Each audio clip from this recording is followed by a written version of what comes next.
ఒక అద్భుతం సృష్టించాం మనం.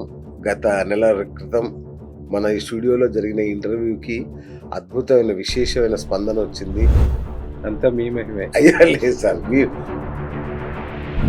అంతస్తులు కలిసిన, ఆస్తులు కలిసిన, చూపులు కలిసిన, హృదయం కలిసినా సరే నో, జాతకాలు కలవలేదు, నో.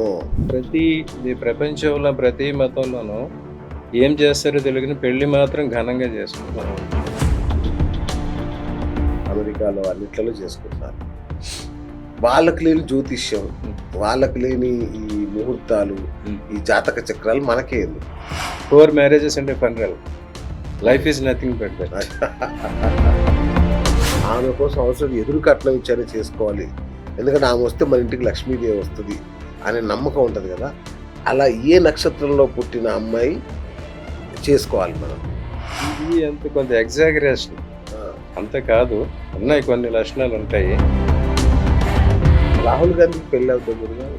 ఆయనకి పెళ్లి కాలేదు, మిగతావన్నీ అన్నీ ఈ విడాకులు అవుతున్న వారికి జాతక దోషాలు ఏమేమి ఉంటే అట్లా విడాకులు అవుతాయి? ఇద్దరికి పెళ్లి జరిగినప్పుడు వాళ్ళిద్దరికి వియోగం రావాలి. వియోగం అంటే వాళ్ళు పద్మిని జాతి స్త్రీలకు పెళ్ళి అయితే కంపల్సరీ విడాకులు అవుతుంది అనే ఒకటి ఉంటుంది. నిజం అట్లా? ఇంకొక తెలుగు సూక్తి కూడా ఉంది, అందగత్తెకి ముందర పెళ్లి అందరితోటి మళ్ళీ పెళ్లి. బ్రహ్మదేవుడు కూతుర్ని పెళ్లి చేసుకున్నాడు అనేది ఒక పురాణ కాదు. సడన్ గా ఒకసారి దగ్గర చూసా. ఏమండి, పురాణాలు వికీపీడియా లాంటివి. కుక్కిటి పురాణాలు హిందూయిజం క్రిటిసైజ్ చేయడం. ఓకే ఓకే, నిజం తెలుసు స్త్రీ స్వాతంత్రం అర్హతి అంటారా? దానికి ఇంకా ఉంది. మీరు ఒక పాయింటే పట్టుకుంటారు అందరూ. పితా రక్షంతి బాల్యాన భర్త రక్షంతి యవ్వనే రక్షంతి పుత్రాహ వార్ధక్యే న స్త్రీ స్వాతంత్రం అర్హసి. అది పుల్ల.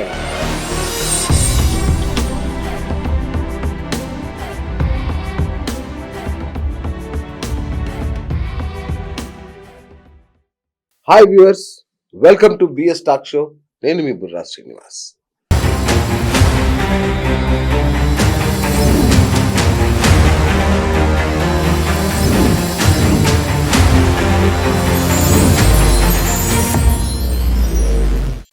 ఇవాళ సరికొత్త అంశంతో మరొక అద్భుతమైన వ్యక్తిని మీకు పరిచయం చేయబోతున్నాను. జ్యోతిష్య శాస్త్రం వివాహాన్ని ఒక యోగంగా పరిగణిస్తుందట. ఎక్కువ మాట్లాడితే మహాయోగం కింద కూడా చూస్తుందట. ఎందుకంటే ఆ వివాహాన్ని బట్టే అతడి జీవితం అద్భుతమా అధ్వాన్నమా అనేది నిర్ణయం అయిపోతుందట. మరి అంతటి విశిష్టత, అంతటి ప్రాముఖ్యత ఉన్న వివాహం పరిస్థితి ఎలా ఉందో ఇప్పుడు మనం చూస్తున్నాం. సరైన జ్యోతిష్యుడు, సరైన దాని ముహూర్తాలు, జాతకాలు సరిగ్గా కలవకుండానే పెళ్లిళ్ళు చేసుకోవడం లాంటి వాటి వల్లనే ఈరోజు వివాహ వ్యవస్థ ఎలా ఉందో మనం చూస్తున్నాం. మనిషి జీవితంలో ఇంత ముఖ్యమైన, ఇంత ప్రధానమైన వివాహాన్ని సశాస్త్రీయంగా, చక్కగా, ఎట్లాంటి కలతలు లేని కాపురంగా, అద్భుతమైన భవిష్యత్తుగా మార్చుకోవాలంటే ఏం చేయాలి? మరి ఎంతో మంది జ్యోతిష్యులు ఏవేవో చెప్తుంటారు కదా, మరి ఏం చేయమంటారు మమ్మల్ని? ఇదేగా మీ ప్రశ్న. దానికి ఇప్పుడు మీకోసం ఒక అద్భుతమైన సమాధానాన్ని తీసుకొచ్చాను. గతంలో ఇప్పటికీ ఆయన మన షో ద్వారా, అంటే అప్పటికే ఆయన అద్భుతమైన జ్యోతిష్యుడు, మన షో ద్వారా పాపులర్ అయ్యారు. కశ్యప్ గారు తను జ్యోతిష్య సారావళిని రచించిన కళ్యాణ వర్మ వంశీకులు. మరి ఆయన నోటి వాక్ అలా ఫలిస్తుంది. ఆయన చెప్పాడు అంటే అలా జరిగిపోతుంది. ఆయన విజ్ఞానం చూస్తే నాకే ఒక్కోసారి ఓ మై గాడ్, ఏంటి ఇంత అలవోకగా, ఇంత అద్భుతమైన విషయాలు అలవోకగా చెప్పేస్తున్నారే అనిపిస్తుంది. మరి ఈరోజు మన టాపిక్ పెళ్ళిళ్ళు, వివాహాలు. ఈ యొక్క వివాహానికి ఏమేమో కావాలి, అంటే ఇక వాళ్ళు చెప్పేవి వింటే మనకు ఒక్కోసారి మతిపోతుంది. అలాంటివన్నీ చెప్తుంటారు కదా. అసలు ఇప్పుడు సీజన్ స్టార్ట్ అయింది కాబట్టి వివాహానికి ఏం కావాలి? ఒక మంచి అద్భుతమైన దృఢమైన బంధంగా నిలవాలి, అన్యోన్యమైన దాంపత్యం జరగాలి అంటే ఏం చేయాలి, ఎలా ఉండాలి అనేది తెలుసుకోవడమే ఇవాల్టి మన ఎపిసోడ్. జాగ్రత్తగా వినండి, ఆయన చెప్పేవి జాగ్రత్తగా అర్థం చేసుకోండి. గురుగారు నమస్తే. నమస్తే. గురుగారు, ఒక అద్భుతం సృష్టించాం మనం. గత నెల క్రితం మన ఈ స్టూడియోలో జరిగిన ఇంటర్వ్యూకి అద్భుతమైన విశేషమైన స్పందన వచ్చింది. అసలు మీకు కాలు కలపమని నాకు మామూలు రికమెండేషన్లు రావట్లేదు. మరి మీరు ఏం మ్యాజిక్ చేశారో నాకు అర్థం కావట్లేదు గురుగారు. వండర్‌ఫుల్. అంటే మీ మాట నేను ఆ రోజు అన్నాను. మీ మాట ఒక మంత్రంలాగా పనిచేస్తుంది. ఒక వేద వాక్కులాగా జనాలు వింటున్నారు అన్నది అది నిజమైంది. బహుశా మీకు ఆ తాకిడి మీకు ఈ పాటికి అర్థమయ్యే ఉంటుంది. అంతే కదా గురుగారు? అంతా మీ మహిమే. అయ్యా! లేదు సార్. మీరు బాబోయ్! మీ ఆ జ్యోతిష్య సారావళేంటి, మీ కళ్యాణ వర్మ గారేంటి, మీ వంశ చరిత్ర అంటే మీరు ఆ కళ్యాణ వర్మ గారి వంశీకుడు అనేసరికి జనంలో మొట్టమొదటగా ఒక నమ్మకం. రెండోది మీరు చెప్పిన విధానం. ప్రతి విషయాన్ని మీరు విపులీకరించిన విధానం ఉంది చూసారా? అది నిజంగా అద్భుతం సార్ అది. సో, మేము గూడా ఫిదా అయిపోయాం మీ జ్యోతిష్యానికి. Thank you. ముఖ్యంగా మీ జ్యోతిష పరిజ్ఞానానికి. Thank you. Sir thank you స్టూడియోకొచ్చినందుకు సార్. సో, ఈరోజు చెప్పాను కదా సార్ వివాహాలకు సంబంధించి ఎందుకంటే సీజన్ స్టార్ట్ అవుతుంది కాబట్టి, వివాహాలకు సంబంధించిన చాలా సమస్యలున్నాయి.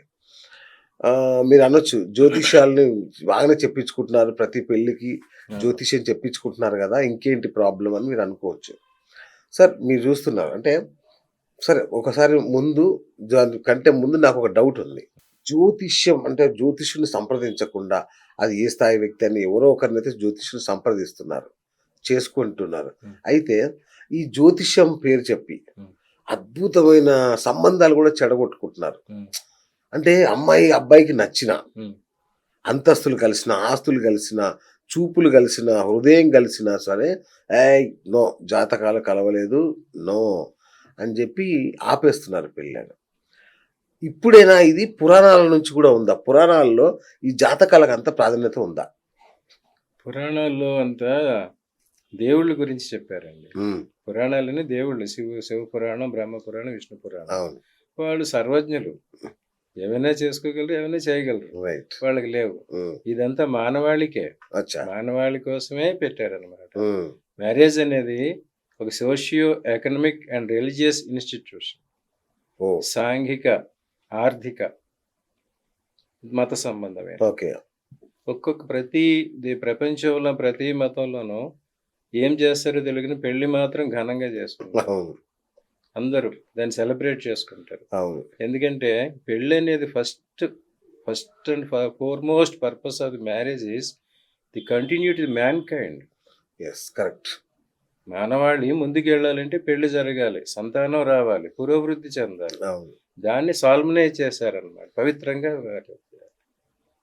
మానవాళి మళ్ళీ వచ్చే జనరేషన్కి మనం ఇవ్వాలి. ఓకే. ఓకే. అందుకోసం అది చేసే ప్రతి పని కూడా మనం హ్మ్. పవిత్రంగా చేయాలి కనుక వాటికి శుభ సమయాలు చూసుకుని చేయటం కోసం అది ప్రారంభించాం. రైట్. దీనికి సంబంధించి ఇంకొక చిన్న డౌట్ ఉంది గురుగారు. నేను చాలా మందిని అడుగుతుంటాను ఈ ప్రశ్న. మంచి సమాధానం కోసం అన్వేషిస్తుంటాను. ఓకే. రాముడి పెళ్లి. ఉమ్, రాముడి పెళ్లికి అద్భుతమైన ముహూర్తం అభిజిత్ లగ్నం. ఉమ్, వశిష్ఠుల వారి పెట్టారు. సారథ్యంలో ఆయన పెడితే ఉమ్, ఆ అమ్మవారు, అయ్యవారు సీతారాముల కళ్యాణం ఉమ్, జరిగింది. ఉమ్, కానీ ఆ వివాహ బంధంలో ఉమ్. వాళ్ళు కలిసి ఒక నెల రోజులు కూడా లేరు. అంటే ఇది ఆనందంగా. అవును. ఆనందంగా వాళ్ళు ఉమ్, ఒక నెల రోజులు కూడా లేరేమో ఉమ్, బహుశా. అవును. పెళ్ళయింది. అడవుల్లోకి పడిపోయారు. అడవుల్లో సంతానోత్పత్తి లేదు. అడవుల్లో వాళ్ళు బహుశా ఉన్నారు.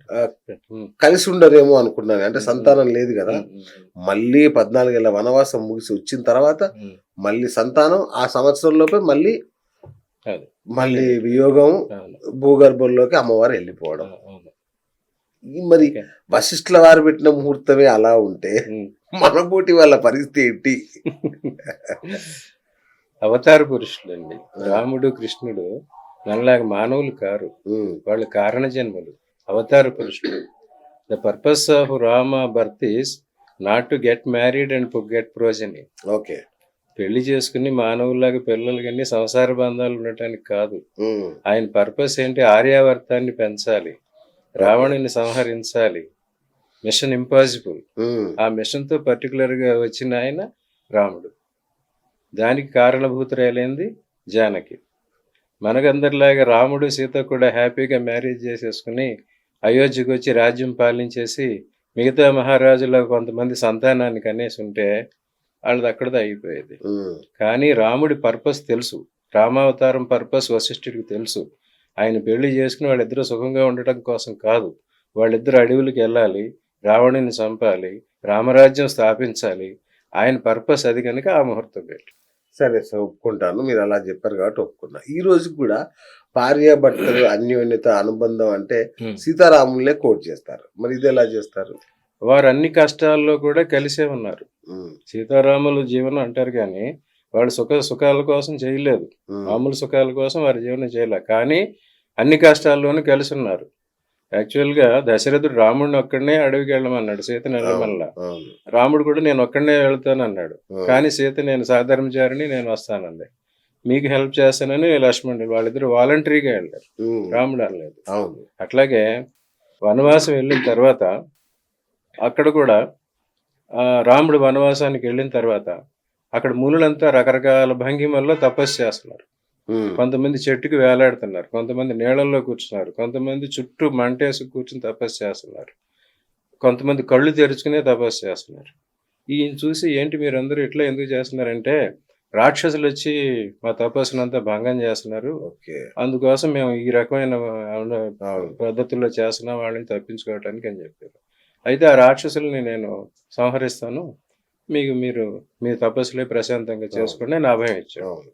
అప్పుడు సీత అంటది, మీ నాన్నగారు నిన్ను అడవిలో ఉండి రమ్మన్నారు, అంతేగాని ఇవన్నీ చేయమని చెప్పలేదు కదా, ఆ, ఎందుకు ఇవన్నీ నువ్వు నెత్తినేసుకుంటున్నావు అంటుంది. ఉమ్, అప్పుడు ఈయన అంటాడు, నేను క్షత్రియుడిని, నన్ను ఆశీనించిన వాళ్ళని రక్షించాలి, అది క్షాత్రధర్మం. నేను రాజ్యంలో ఉన్న, అడవిలో ఉన్న, కోటలో ఉన్న చెయ్యాలి, ఇక్కడ ఉన్నది వీరికి నేను రక్షించాలి, అందుకు నేను ధర్మం ప్రకారం తీసుకున్నానని చెప్తాడు. అట్లా రాముడు తనంతటి తన ఒక బాధ్యత తీసుకున్నాడు.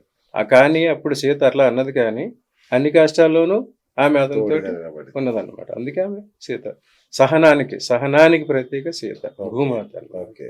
అన్ని కష్టాలు రకరకాల ఏ స్త్రీకి రాని కష్టాలు వచ్చినాయి. అవును. ఆమెతో కంపేర్ చేసుకుంటే ఇప్పుడు వాళ్ళకున్న కష్టాలు అంతా. అసలు కష్టమే కాదు. ఇంకొకటి కూడా గమనించాలి, రామాయణం అంతా విన్నాం, చూస్తారు. అడవికి వెళ్ళారు, సీతనే రావణుడు ఎత్తుకుపోయాడు, ఈయన తీసుకొచ్చాడు, మళ్ళీ అయోధ్యకి వచ్చేసారు. కొంతకాలం తర్వాత రాముడు సీతను వదిలేశాడు, ఆమె వెళ్ళిపోయింది. అప్పుడు మరి ఆమె కూడా ఒక జనక మహారాజు గారి కూతురు కదా, అవును. పుట్టింటికి వెళ్ళి వాళ్ళ నాన్నగారికి కంప్లైంట్ చేయొచ్చు కదా. చేయొచ్చు కదా. ఏంటి ఏమైపోయింది? 428 కేసు పెట్టొచ్చు కదా. 438 అచ్చా. కేసు పెట్టొచ్చు కదా. ఆ, కానీ ఏం చేసింది, వాల్మీకి ఆశ్రమానికి వెళ్ళిపోయింది. అవును. తర్వాత మళ్ళీ జనకుడు కానీ వారు కూడా వచ్చి అసలు మా అమ్మాయి ఏమైంది, ఎక్కడుందన్నమాట ఎవరిని అడిగారా? లేదు. లేదు. సో వారిద్దరూ పర్పస్ కోసం కారణ జన్మలు అవతార పురుషులు. ఓకే. అట్లాగే సో వాళ్ళు అన్ని కష్టాల్లో కూడా కలిసి ఉన్నారు, సహచర్యం సహధర్మం పాటించారు. ఉమ్, సో అవి చూసుకోండి అన్న పద్ధతిలో దీన్ని కంపేర్ చేస్తారు, ఓకే. ఎగ్జాంపుల్ గా చూపిస్తారు. కానీ మళ్ళీ మనం ఇదివరకు చెప్పుకున్నట్టు సఖ్యం సౌఖ్యం సంతానం ఆ, వాటి కోసం కాదు. కాదు. వారిద్దరూ కలిపింది సహచర్యం సహధర్మం. ఓహో. దానికోసం ఎన్ని కష్టాలు వచ్చినా భరించాలి. భరించాలి. అందుకు సీతారాముల్లో ఉండండి అని చెప్తారు. ఆహా, అద్భుతం, అద్భుతం గురుగారు. రైట్. ఇంకొక డౌట్ ఇక తర్వాత జ్యోతిష్యంలోకి వెళ్ళిపోదాం. జ్యోతిష్యం అనేది మన భారతదేశంలోనే ఉంది, ఇతర దేశాల్లో ఉందో లేదో నాకు తెలియదు. బట్ అక్కడ పెళ్ళిళ్ళు చేసుకుంటున్నారు చక్కగా, అమెరికాలో అన్నిట్లలో చేసుకుంటున్నారు. వాళ్ళకి లేని జ్యోతిష్యం, Hmm. వాళ్ళకి లేని ఈ ముహూర్తాలు, Hmm. ఈ జాతక చక్రాలు మనకే ఎందుకు? ప్రపంచవ్యాప్తంగా వివాహాలు జరుగుతున్నాయి, అందరూ చేసుకుంటున్నారు, సెలబ్రేట్ చేసుకుంటున్నారు. అవును. కానీ what is the duration of western marriages?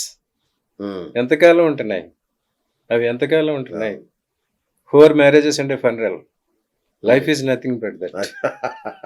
అది వెస్టర్న్ కాన్సెప్ట్. ఓకే.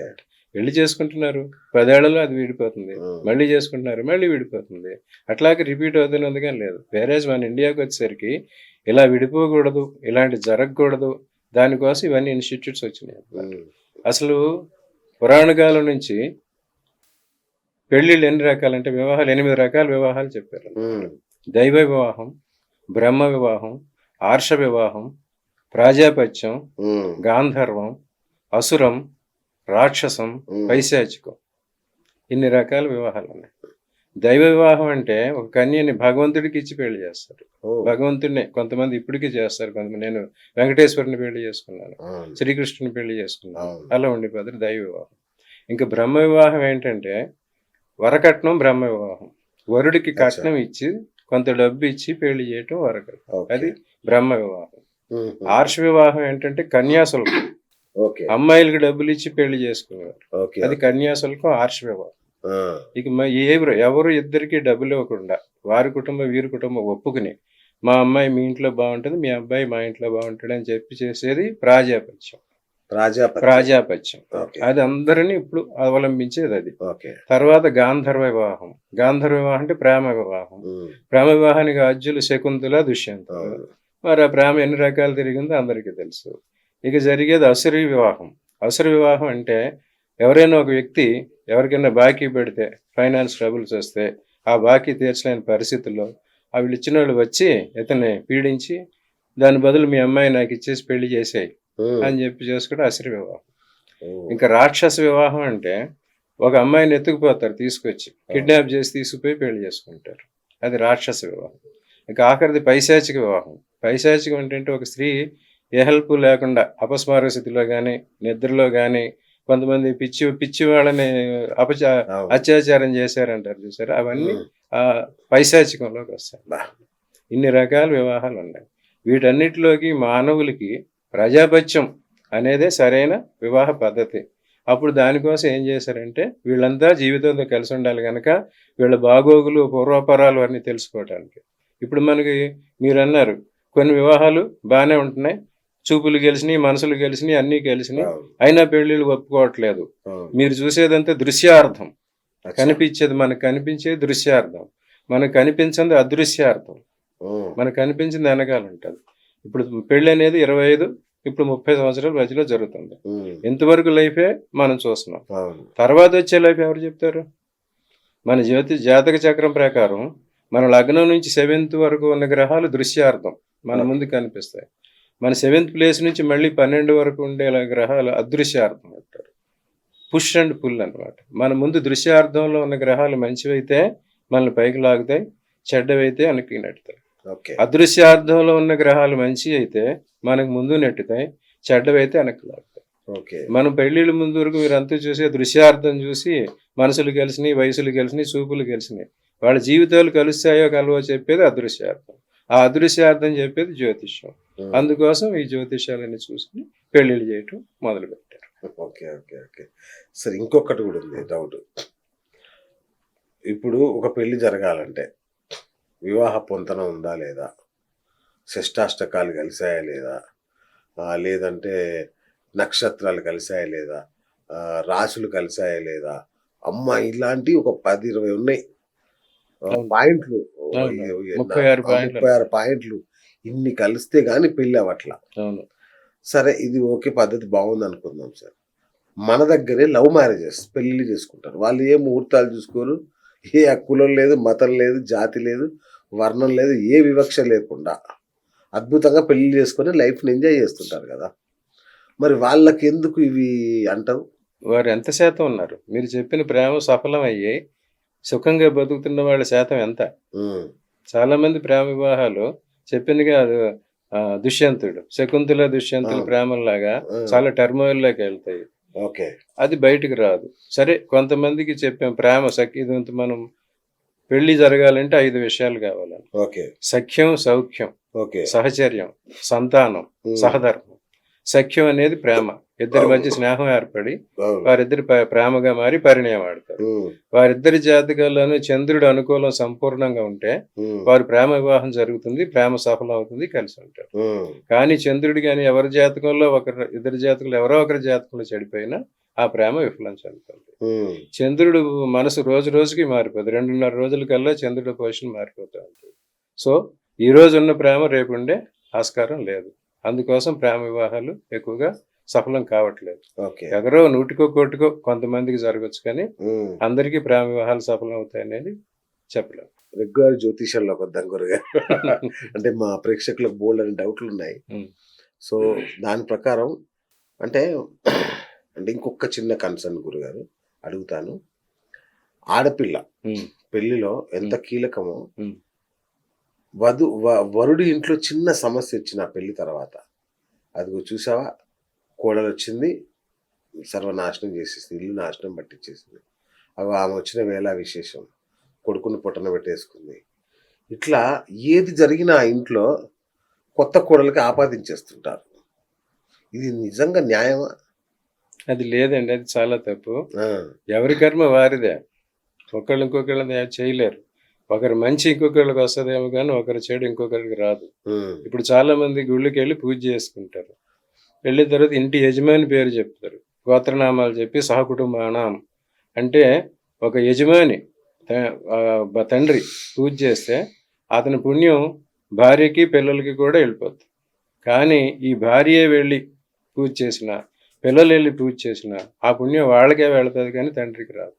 ఉమ్, అందుకే యజమానే చేయాలంటారు. అలాగే ఓకే. కుటుంబ పెద్దే సంపాదించి తీసుకొచ్చి అందరికీ సమానంగా పంచి పెడతాడు. ఉమ్, ఇప్పుడు చూస్తున్నా నా కుటుంబంలో నలుగురు ఉద్యోగాలు చేస్తున్నా వాళ్ళంతా కలిసి ఉండేది అవకాశం లేదు. ఉమ్, ఈ రకంగా అప్పుడు ఇటువంటి పరిస్థితుల్లో అలాంటి విషయాలు వస్తూ ఉంటాయి. ఉమ్. ఇప్పుడు మనుషుల్లో 3 రకాలు ఉంటాయి. ఉమ్, దేవగణం, మనుష్య గణం, ఉమ్, రాక్షస గణం అని. ఉమ్. సో ఈ ఈ గణాలను అట్లా మాట్లాడినప్పుడు ఏ గణం వాళ్ళు ఏ గణం వాళ్ళని పెళ్లి చేసుకోవాలనేది ఉంటుందా? అది గణం అనేది నక్షత్రాలను బట్టి అరేంజ్ చేశారు. అచ్చా, దేవగణం అంటే వాళ్ళు సాఫ్ట్ నేచర్ లో ఉంటారు. ఓకే. రాక్షస గణం అంటే అగ్రెసివ్ నేచర్ లో ఉంటారు. మానవ గుణం అంటే సత్వ రజో తమో గుణాలు అంటారు. ఓహో, సత్వం దేవగణం, ఆ, రజస్ ఏమో రాక్షస గణం, ఉమ్, తమస్సు ఏమో మానవ గణం. ఉమ్, అందుకోసం ఈ నక్షత్రాల్లో పుట్టిన వాళ్ళు ఈ రకంగా ఉంటారు. ఓకే. దేవగణానికి రాక్షస గణానికి పడదు. ఉమ్, అందుకు దేవగణం రాక్షస గణం వచ్చిన వధూవరులకి పెళ్లిళ్ళు చేయలేదు. ఆ, దేవగణం వారు మానవ గణాన్ని మనుష్య గణం చేసుకోవచ్చు, ఆ, మనుష్య గణం దేవగణం చేసుకోవచ్చు. దేవగణం రాక్షస గణం పనికిరాదు. రాక్షస గణం మళ్ళీ మనుష్య గణం. మనుషుడు ఏంటి సహిస్తాడు, కొంచెం బాధ సహిస్తాడు కనుక మనుష్య గణం. రాక్షస గణానికి మనుష్య గణానికి పెళ్లి చేసుకోమన్నారు, ఉమ్, దేవగణాన్ని మనుష్య గణాలు చేసుకోమన్నారు. ఉమ్, కానీ దేవతలకి రాక్షస గణానికి మాత్రం అది చాలా గొడవలు అవుతాయి, కలహాలు. కాబట్టి నేచర్ ఒకళ్ళ నేచర్ అగ్రెసివ్గా ఉంటుంది, ఒకళ్ళు సాఫ్ట్గా ఉంటుంది. ఓకే. అక్కడ 2 రకాలుగా ఉంటుంది. ఆ సాఫ్ట్నెస్తో వీళ్ళని బాధిస్తారు, వీళ్ళు అగ్రెసివ్నెస్తో వాళ్ళని బాధిస్తారు. చూసేవాళ్ళంతా గట్టిగా అరిచాడు, భర్త కొట్టాడు, తిట్టాడు అదే కనిపిస్తుంది. పుట్టిన ఎందుకు కొడతాడు? ఏమి పని లేనిది వచ్చేసేసి కొట్టేస్తాడా? అతను ఎంత ప్రవోక్ చేసి అవుతాడు? ఈ దేవగణం వాళ్ళు అట్లా ప్రవోక్ చేస్తుంటారు. అది భరించలేక వీళ్ళు దాన్ని అగ్రెసివ్గా తీస్తారు. ఓకే. అందుకోసం ఈ 2 లక్షణాలు ఉండకూడదు కనుక దేవగణానికి రాక్షస గణానికి పెళ్లి వద్దు ఓకే. అని చెప్పి. ఓకే. ఓకే. సూపర్. అది ఒక పెళ్లిలోనే కాదు, మన ఎంప్లాయీస్ లో కూడా, మన అచ్చా. ప్రజల్లో కూడా ఎలా తెలుస్తుందా? తెలుస్తుంది. తెలుసుకోవచ్చా? ఒక బాస్ ఉంటాడు, అందరి మీద అరుస్తూ ఉంటాడు, అది రాక్షస ప్రవృత్తి. అచ్చా. ఇంకొక బాస్ ఉంటాడు, చక్కగా పిలిచి అయ్యా ఇది చెయ్యయ్యా, ఇది చూసుకోండి, జాగ్రత్తగా చూసుకోండి అట్లా. ఇంకొక ఆయన ఉంటాడు, మన ఇద్దరం కూర్చొని చేసుకుందాం, అది మనిషిగా. ఉమ్, ఓకే. సూపర్. ఇవన్నీ మనుషుల ప్రవృత్తి, వాటిని బట్టి ఎప్పుడో అబ్జర్వ్ చేసి వాళ్ళని కేటగరైజ్ చేస్తారు. ఓకే. ఓకే. అది జ్యోతిషం. రైట్. అందరూ ఎదురు చూసే ఒక ప్రశ్న ఏంటంటే గురుగారు, ఎదురు కట్నం ఇచ్చి మరీ ఒక అమ్మాయిని పెళ్లి చేసుకోవాలి, ఇదిరా ఇలాంటి గుణగణ ఇలాంటి తారాబలం, చంద్రబలం లేదంటే గ్రహ బలం ఉన్న అమ్మాయిని చేసుకోవాలి, ఆమె కోసం అవసరం ఎదురు కట్నం ఇచ్చానే చేసుకోవాలి, ఎందుకంటే ఆమె వస్తే మన ఇంటికి లక్ష్మీదేవి వస్తుంది అనే నమ్మకం ఉంటుంది కదా. అలా ఏ నక్షత్రంలో పుట్టిన అమ్మాయి చేసుకోవాలి మనం? ఇది కొంత ఎగ్జాగరేషన్, ఆ, అంత కాదు. ఉన్నాయి కొన్ని లక్షణాలు ఉంటాయి, ఆ, వాళ్ళు మంచిగా అన్నీ చేస్తారు.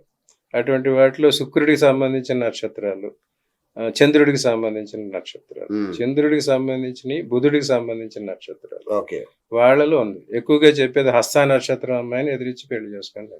హస్త నక్షత్రం. హస్త నక్షత్రం, ఓ, రోహిణి నక్షత్రం అమ్మాయిని కూడా చేసుకోవాలి. ఆ, అలాగే శుక్రుడికి సంబంధించిన నక్షత్రాలు కూడా తీసుకోమంటారు.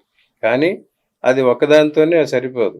తర్వాత వీళ్ళ జాతకం ఎట్లా ఉన్నది, వీళ్ళ గ్రహగతులు ఎట్లా ఉన్నాయి, అమ్మాయి గ్రహగతులు ఎట్లా ఉన్నాయి అనేది ఉంటుంది అన్నమాట. జనరల్గా ఈ శుక్రుడికి సంబంధించిన రాశులు తులారాశి, వృషభ రాశి. ఉమ్, ఈ నక్షత్రాల్లో పుట్టిన అమ్మాయిలు చిన్నప్పుడు పుడితే వాళ్ళ అదృష్టం అంతే తండ్రికి వస్తుంది, వాళ్ళకి మధ్య వయసులో అయితే భర్తకు వస్తుంది, చివరి వయసులో అయితే పిల్లలకు వస్తుంది. ఉమ్, సో అటువంటి వారిని చూసి ఎక్కువగా భాగ్యానికి నిలబెట్టేది వారి స్త్రీలు కనుక ఓకే. అటువంటి నక్షత్రాల వాళ్ళని చేసుకోండి అని చెప్పారు. ఉమ్. అది ఇంకా కొంచెం ఎగ్జాగరేట్ చేయడం. 2025 కొత్త సంవత్సరం ఇప్పుడు మనం ఉన్నాము. కొత్త సంవత్సరంలోనే మళ్ళీ పెళ్ళిళ్ళు బ్రహ్మాండంగా జరగబోతున్నాయి. ఈ కొత్త సంవత్సరం 2025లో వివాహ యోగం ఉన్న రాశులు ఏవి, వాళ్ళకి ఏ ఏ నెలల్లో జరిగే అవకాశం ఉంది చెప్పొచ్చా గురుగారు? అట్లా చెప్పొచ్చు, కానీ ఇది కొంతవరకే. గోచారం ప్రకారం చేసే ఫలితాలు 20-25% మాత్రమే అచ్చా. సక్సెస్. ఉమ్. మీరు జనరల్గా వాళ్ళ జన్మ జాతకాన్ని బట్టి చూసుకోవాలి. ఓకే. ఇంకా 20-25 సంవత్సరం చూసుకుంటే ఈ మన గోచారాన్ని ప్రభావం చేసే గ్రహాలు 4 గ్రహాలు: గురువు, శని, రాహువు, కేతు. ఉమ్. ఈ నలుగురి గమనాన్ని బట్టే చేస్తారు. ఓకే. వీరి నలుగురి గమనం ప్రకారం 20-25లో వృషభ రాశి, కర్కాటక రాశి, వృశ్చిక రాశి, మీన రాశి, ఉమ్. సింహరాశి, ఈ 5 రాశులకి గ్రహగతులు బాగున్నాయి. ఓ. గురువు పొజిషను, ఉమ్. శని పొజిషను, రాహుకేతుల పొజిషను అనుకూలంగా ఉంది. ఉమ్. సో వీరికి ఈ సంవత్సరంలో శుభాలు. ఉమ్. ఒక పెళ్లి విషయంలోనే కాదు, చదువు విషయంలోనూ, వ్యాపారం విషయంలోనూ, ఆర్థిక విషయాల్లో కూడా ఉమ్. శుభాలు గోచారం ప్రకారం 25-30% వచ్చే అవకాశం ఉంది. ఓకే. మిగతాయి మాత్రం వాళ్ళ జన్మ జాతకం ప్రకారమే జరుగుతాయి. ఓకే. మీరు రాశి ఫలాలు అన్ని ఫలాలు చూడండి, ఉమ్. వారు అన్ని చెప్తారు. చివరికి ఫలాలు మీకు 20-25% మాత్రమే ఆ. సక్సెస్ అవుతాయి, అనుమతిస్తాయి. అయ్యో, మీరు వాటి కోసం మీ జన్మ జాతకాన్ని పరిశీలింప చేసుకోండి అని చెప్తానే ఉంటారు. ప్రతి రాశి ఫలాలు చెప్పేవారు అందరూ చెప్తారు. అచ్చా, అచ్చా. కానీ కింద బాటం లైన్ ఎవరు అది ఎవరు చదవరు. చదవరు. షరా మామూలు హెడ్ లైన్ చూస్తారు షరతులు కానీ వర్తిస్తాయి అనేది ఎవరు చూడరు. హెడ్ లైన్ చూస్తారు కానీ ట్యాగ్ లైన్ చూడరు. తెలిసింది హెడ్ లైన్, తెలియంది ట్యాగ్ లైన్. బాబా. సరే గురుగారు, తెల్లవక ఒకవేళ ఇట్లా పొంతన లేని వివాహాలు చేసామనుకోండి, ఏం చేయొచ్చు? మళ్ళీ ఏమన్నా పరిహారాలు ఉంటాయా? అది కాదంతే సంబంధం. ఈ సిస్టమ్స్ అన్ని చాలా పాతకాలం నుండి ఎస్టాబ్లిష్ చేసినాయండి. ఆ.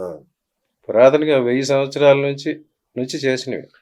ఇప్పుడు దేశకాలమాన పరిస్థితులను బట్టి అన్నీ మారిపోయింది. ఇంకొక పెద్ద విషయం ఏంటంటే, ఈ పెళ్ళి అనేది ఎప్పుడు వరుడి ఓరియంటేషన్, గ్రూమ్ ఓరియంటేషన్లోనే చూశారు. ఓకే. మగవాడికి ఎట్లా ఉంటుంది, లగ్నాలు పెట్టేది కూడా మగవాడికి అనుకూలం, వరుడికే అనుకూలం. వరుడి నక్షత్రాన్ని బట్టి, వరుడి లగ్నాన్ని బట్టే మ్యారేజ్ ఫిక్స్ చేస్తారు. ఓకే. అక్కడ వధువుకి ఇంపార్టెన్స్ లేదు. అప్పుడు ఒబీడియన్స్కి ఒకటే ప్రాముఖ్యత అన్నమాట. ఈమె ఎంత అనుకూలత ఉంటుంది, ఎంత సంపద వస్తుంది, ఎంత సేవ చేస్తుంది అనే దాని మీద చేశారు. కానీ అమ్మాయి జాతకానికి, ఆమె దానికి ఐడెంటిటీకి ఇంపార్టెన్స్ ఇవ్వలేదు. ఓకే. ఆమె బాధ్యత కేవలం సేవ చేయటం, సంతానాన్ని చేయటం, ఇల్లు చక్కదిద్దుకోవటం. వేరే ఇప్పటికి వచ్చేసరికి సిస్టమ్స్ అన్నీ మారిపోయి అందరూ సమానంగా ఉన్నారు.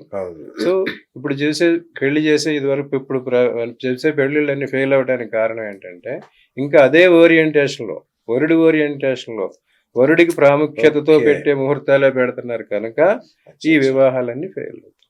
ఇప్పుడు వధువుల బలం పెరిగింది. వాళ్ళ జాతకాలు కూడా చూసి వాళ్ళకు కూడా అనుకూలమైన ముహూర్తాలు పెడితే, ఇద్దరికి అనుకూలమైన ముహూర్తాలు పెడితే అప్పుడు ఆ వివాహాలు సక్సెస్ అవుతాయి. ఓహో, రైట్. ఇది చెప్తున్నారు కదా, మరి ఏ రాశి వారిని పెళ్లి చేసుకోవాలి, అదేమన్నా ఉంటుందా మనకి? రాశి ప్రకారం లేదు. ప్రతి వాళ్ళకి వాళ్ళ జన్మ జాతకం ప్రకారం సప్తమ స్థానం, కళత్ర స్థానం అవుతుంది. ఎప్పుడు సప్తమ స్థానం మన opposite. Okay. Spouse is a frenemy, friend and enemy. Okay.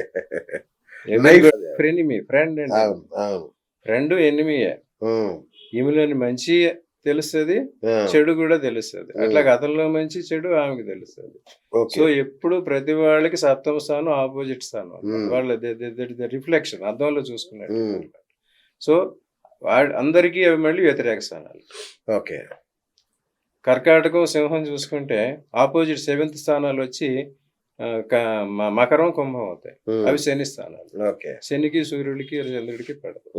అట్లాగే గురువు, మీనం, ధనుసు, ఆ 2 గురువు రాశులు. వాటికి ఆపోజిట్ వచ్చి బుధుడు అవుతాడు. మిథునం, కన్య, ఆ 2టికి పడదు. అందరికన్నా ఎక్కువ డిస్టర్బ్ చేసేది మేషం, వృషభం, తుల, వృశ్చికం. మేషానికి ఆపోజిట్ 7 ఏమో తుల అవుతుంది, వృషభానికి 7th ప్లేస్ ఏమో వృశ్చికం అవుతుంది. వాళ్ళిద్దరూ కంపాటబుల్ కారు, ఆపోజిటే ఉంటారు. కానీ అటువంటి చోట మంచి గ్రహగతులు ఉంటే అప్పుడు వాళ్ళకి చేసుకునేది ఉంటుంది. ఆ రకంగా మనకి అంతా అనుకూలం అనేది, అనుకూల రాశులు అనేవి లేవు. ఆ రాశులు ఉన్న జాతకం ప్రకారం, వాళ్ళ జాతక చక్రం ప్రకారం 5 కొన్ని వ్యతిరేక స్థానాలు ఇదివరకు కనుక్కున్నారు. షష్టాష్టకాలు అంటే ఏంటంటే, వరుడి రాశికి, వధువు రాశికి 6, 8 అవరాదు. అప్పుడు ఇద్దరు కొట్టుకుంటూ ఉంటారు.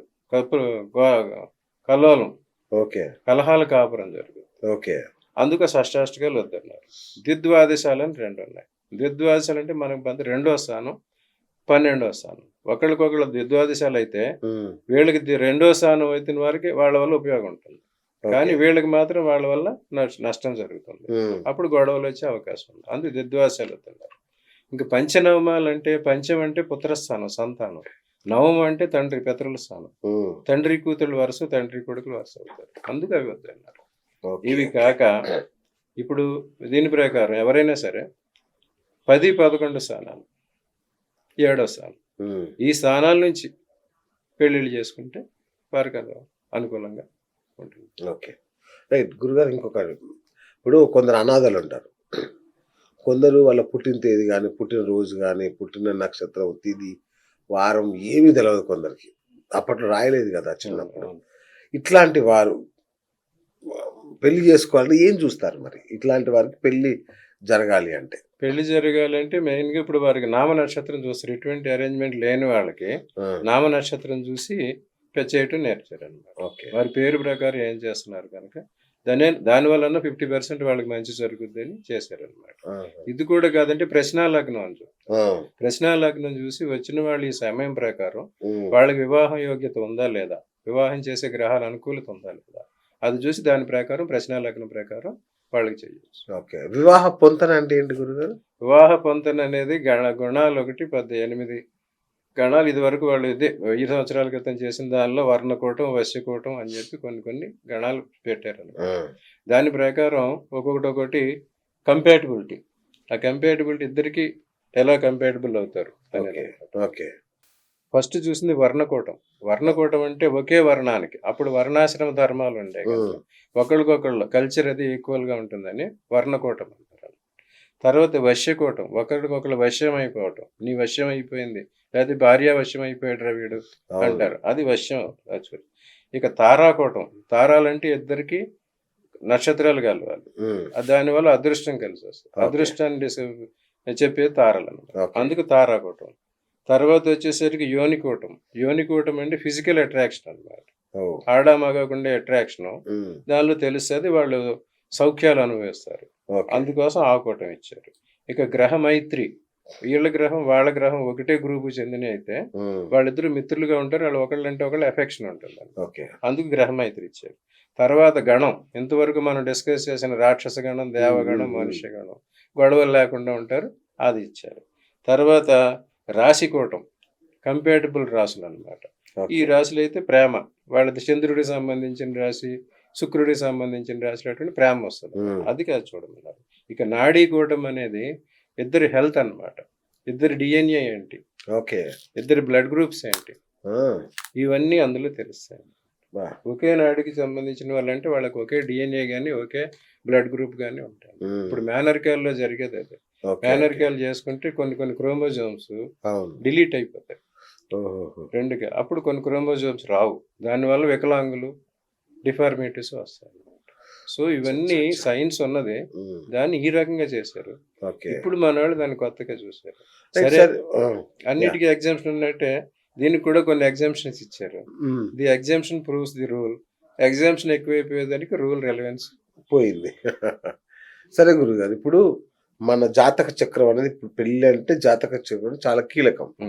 దీంట్లో మనకు మేనరికాలు అవుతాయా లేదా అని తెలుస్తుందా? తెలుస్తుంది. అవునా? మేనరికం అవుతుందా, దూర ప్రదేశం అవుతుందా, దగ్గర అవుతారా, మన వంశంలో మన వాళ్ళలో అవుతారా, అన్ని కూడా తెలుస్తుంది. సప్తమాధిపతి ఉన్న స్థానం, సప్తమ స్థానాన్ని చూస్తున్న గ్రహాలు, అటువంటివి చూస్తే అవన్నీ చెప్పచ్చు. సప్తమాధిపతి బుధుడై ఉండి ఆ బుధుడికి సంబంధించిన నక్షత్రాలు కానీ ఉంటే మేనరికాలు జరుగుతాయి. సార్, ఓకే, ఆలస్యం అవుతుంది చాలా మందికి ఈ మధ్య పెళ్లిళ్ళు, 40-45 ఇట్లా చేసుకుంటున్నారు పెళ్లిళ్ళు. ఇది తెలుస్తుందా గురుగారు? తెలుస్తుంది. ఎవరికైనా సప్తమ స్థానంలో శని ఉన్నా, సప్తమ స్థానాధిపతి శని అయినా వాళ్ళకి వివాహం ఆలస్యం అవుతుంది. మకర రాశి వారికి, కుంభరాశి వారికి జనరల్ గా వివాహం ఆలస్యం అవుతుంది. మిథున రాశి వారికి, కన్యా రాశి వారికి సమయానికి పెళ్లి జరుగుతుంది. మీనరాశికి, ధనుర్రాశి వారికి ఎర్లీగా పెళ్లి జరుగుతుంది. సింహరాశికి, కర్కాటక రాశికి కూడా లేట్ అవుతుంది. సో వివాహాలు మామూలుగా ఈ దిశ నుంచి వస్తాయి వివాహాలు ఆ దిశ నుంచి అంటారు కదా, ఉమ్. అది తెలుస్తుందా అది మనకి? కూడా చెప్పచ్చు. ఆ, సప్తమాధిపతి ఏ దిశ అన్నాడు? సప్తమాధిపతి సూర్యుడైతే తూర్పు వైపు నుంచి వస్తాయి. సంబంధాలు. సప్తమాధిపతి చంద్రుడైతే వాయవ్య వైపు నుంచి వస్తాయి. ఉమ్, సప్తమాధిపతి శుక్రుడైతే ఆగ్నేయం నుంచి వస్తాయి. ఓకే. సప్తమాధిపతి కుజుడైతే దక్షిణం నుంచి వస్తాయి. సప్తమాధిపతి రాహు అయితే నైరుతి నుంచి వస్తాయి. ఆ, సప్తమాధిపతి శని అయితే పశ్చిమ వైపు నుంచి వస్తాయి. ఓకే. కేతు అయితే మళ్ళీ ఈశాన్య వైపు నుంచే వస్తాయి. గురువు అయినా ఈశాన్య వైపు నుంచి. బా బా బా బా. అది చూసి ఎటు నుంచి వస్తారు కూడా చెప్పు. ఉమ్.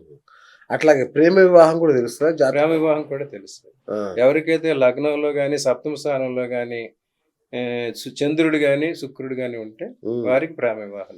వారిద్దరూ అచ్చచ్చ. బలంగా ఉండాలి.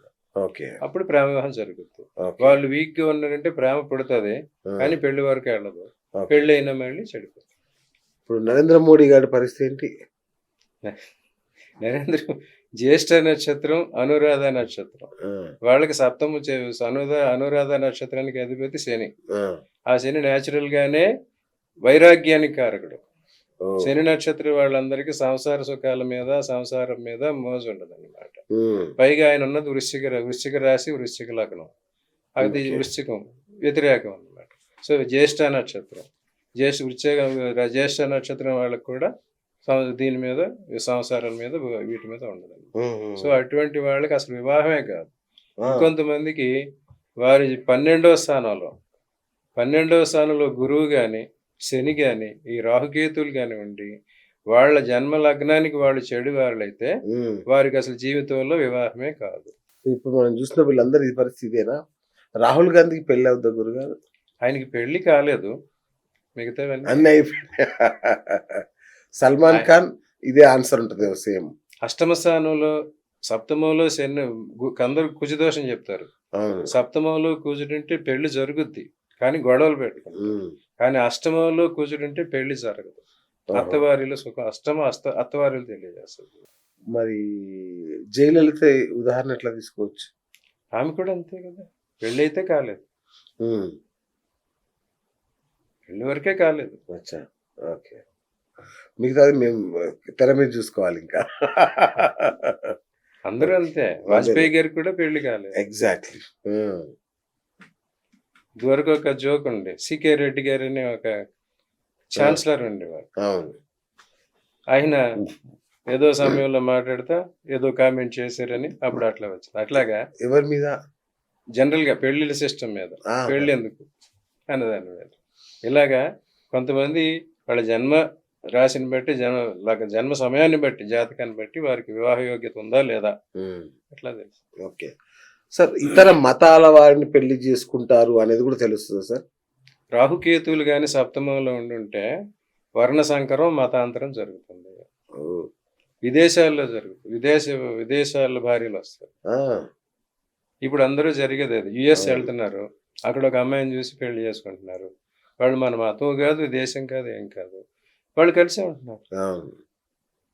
అలాగే కొంతమంది ఇప్పుడు ఉక్రేనియన్ అండ్ రష్యా బెలారషియా ఏరియాల్లో ఉమ్, సెక్స్ రేషియోలో అక్కడ మగాళ్ళు తక్కువ, ఆ, అమ్మాయిలు ఎక్కువ. మన ఇండియాలో ఇప్పుడు మగాళ్ళు ఎక్కువ, అమ్మాయిలు తక్కువ తక్కువ. అయిపోయారు. అవును, అవును. So Ukrainian and Russian Belarusian girls ఇండియాకి వచ్చి పెళ్లి చేసుకుంటున్నారు. అవునా? అలాగే ఇప్పుడు మన ఇండియాలో ఎవరైనా మగవాళ్ళు ఉంటే ఆ బెలారషియన్ యుక్రేనియన్ మ్యాట్రిమోనియల్లో పెట్టుకుంటే వారందరికి కూడా వెంటనే పెళ్లి అయిపోతుంది. Demand and supply. అంతే కదా. అవును, రైట్. అట్లాగే ప్రేమ వివాహం ఏ రాష్ట్రాల వారికి ఏ రాష్ట్రాల వారితో ప్రేమ వివాహం జరుగుతుంది అట్లా ఉంటుందా గురుగారు? చంద్రరాశులు, చంద్రుడికి సంబంధించిన రాశి, శుక్రుడికి సంబంధించిన రాశి. ఆ, తులా వృషభం శుక్రుడికి సంబంధించిన ఓకే. వారికి ప్రేమ వివాహం జరిగే అవకాశం ఉంటుంది. ఓహో. కర్కాటక రాశి వారికి ప్రేమ వివాహం జరుగుతుంది. ఉహు. అలాగే మీనరాశి వారిని అందరూ ప్రేమించి పెళ్లి చేసుకుంటారు. ఆ, మీనరాశి అమ్మాయిల్ని ఆ. ఎక్కువ మంది ప్రేమిస్తారు. మీరు రాష్ట్ర అమ్మాయిలనా? ఓకే, కర్కాటక రాశి అమ్మాయిలు కూడా ఎక్కువ మంది ప్రేమిస్తారు. Okay, okay. వేరే తులారాశి వృషభ రాశి అమ్మాయిలే ఎదటానికి ప్రేమిస్తారు. అట్లాగే సార్, జ్యేష్ఠ పుత్రుడికి జ్యేష్ఠ పుత్రికకి ఇద్దరికి పెళ్లి చేయొచ్చా? మనం ఇంతసేపు చెప్తుంది 1000 సంవత్సరాల క్రితం ఎస్టాబ్లిష్ చేసిన ఫ్యాక్ట్స్ ఇవి. అవన్నీ కూడా ఒక పర్పస్ కోసం పుట్టారు. జనరల్ గా సంతానంలో ఫస్ట్ సంతానాన్ని పూర్వకాలంలో అసలు సంతానంగా పరిగణించేవారు కాదు. వాళ్ళని దైవార్పణం చేసేసేవారు. ఓ, వారు ఎంతకాలం బతుకుతారో కూడా వాళ్ళకి అప్పుడు తెలిసేది కాదా? వాళ్ళ మెచ్యూరిటీ కూడా ఎక్కువగా ఉండదు. ఆ, సో మొదటి సంతానం చాలా అమాయకులుగాను, కొన్ని డిజార్డర్స్, హెల్త్ ప్రాబ్లమ్స్ అటువంటివి ఉంటాయి. ఉమ్, అందుకోసం తప్పలు తాళ్ళు అని అంటారు విత్తనాల్లో. ఆ రకంగా పూర్వకాలంలో మొదటి సంతానాన్ని అసలు గంగార్పణమో దైవార్పణమో చేసేసేవారు. దేవుడా. చాలా పురాతన కాలం. ఓకే. ఎందుకు? వీళ్ళకి ఏ రకమైన ఇటువంటి ఇబ్బందులు ఉంటాయని చెప్పి. సో వీరిద్దరికి ఏమైనా అమాయకం ఆరోగ్యపరంగా కానీ బుద్ధిపరంగా కానీ ఎటువంటి ఆటంకాలు, ఇటువంటి లోపాలు ఉంటే అటువంటి వాళ్ళనే మళ్ళీ పెళ్లి చేసుకుంటే ఆ లోపాలు మళ్ళీ కంటిన్యూ అవుతాయి, లేదా ఆ లోపాలు ఇంకా పెరిగిపోతాయి అనే ఉద్దేశంతో దానికి పెట్టారు. ఉమ్, జ్యేష్ఠ జ్యేష్ఠ జ్యేష్ఠ 3 పెద్ద కొడుకు, ఇంట్లో పెద్ద అమ్మాయి, వాళ్ళిద్దరికి కలిపి జ్యేష్ఠ మాసంలో చెయ్యొద్దు, చేయొచ్చు. త్రిజ్యేష్ఠ అని దానికో సిస్టమ్ పెట్టి, ఓ, అప్పుడున్న దేశకాలమాన పరిస్థితులను బట్టి వాళ్ళు అబ్జర్వ్ చేసి పెట్టిన సిస్టమ్. సో చేయకూడదు ఇక, అంతేగా, చేయకూడదు ఆ రోజుల్లో. ఆ, ఇప్పుడు వచ్చే సిస్టమ్ మనం తర్వాత చెప్పుకుందాం. అచ్చా, ఓకే, రైట్. నాడీ కూటం అంటే ఏంటిది గురుగారు? అది కలవకపోతే పెళ్లి చేసుకోవద్దు అంటారు కదా? అదే ఇప్పుడు నాడి చెప్పాం కదా, 8 గణాల్లో నాడి ఒకటి అన్నమాట. అచ్చా. అదే హెల్త్ మీద ఎఫెక్ట్ చూపిస్తుంది. అందుకోసం డిఎన్ఏ బ్లడ్, అందుకోసం నాడి. సో అదంతా నాడీ కూటం. నాడీ కూటం అనేది తెలుస్తుందా? తెలుస్తుంది ఏ నాడి, ఆహా. నాడి వస్తుంది. అట్లాగే చేతిని చూసి చెప్తుంటారు కదా, పెళ్లి అవుతుంది నీకు 2 భార్యలు 3 భార్యలు ఇలా అది చెప్తుంటారు కదా. జ్యోతిష్యంలో రకరకాల పద్ధతులు ఉన్నాయి. ఫేస్ రీడింగ్, పామ్ అవును, రీడింగ్, అవును. అవన్నీ ఉన్నాయి. దాన్ని బట్టి కొంతమంది చెప్తారు. ఆ. అవి కొంతవరకు అంటే చిన్నప్పని చెప్తుంటారు ఇట్లా చూసి ఎక్కడ ఉంటుంది చెప్తారు. గురుగారు? జనరల్ గా అవి ఆ. జరుగుతుంటాయి. ఆ. అవి అది కొంతవరకు కరెక్టేనా అది? కొంతవరకు కరెక్ట్. సో పొంతన విషయానికి వస్తే జంతువులతో పొంతన వస్తుంది కదా, ఏ జంతువు వచ్చిన వాళ్ళతో పెళ్లి చేసుకోవాలి? కొన్ని ఇప్పుడు నక్షత్రాలకి అన్నిటికీ గ్రహాలు అధిపతులై ఉంటారు.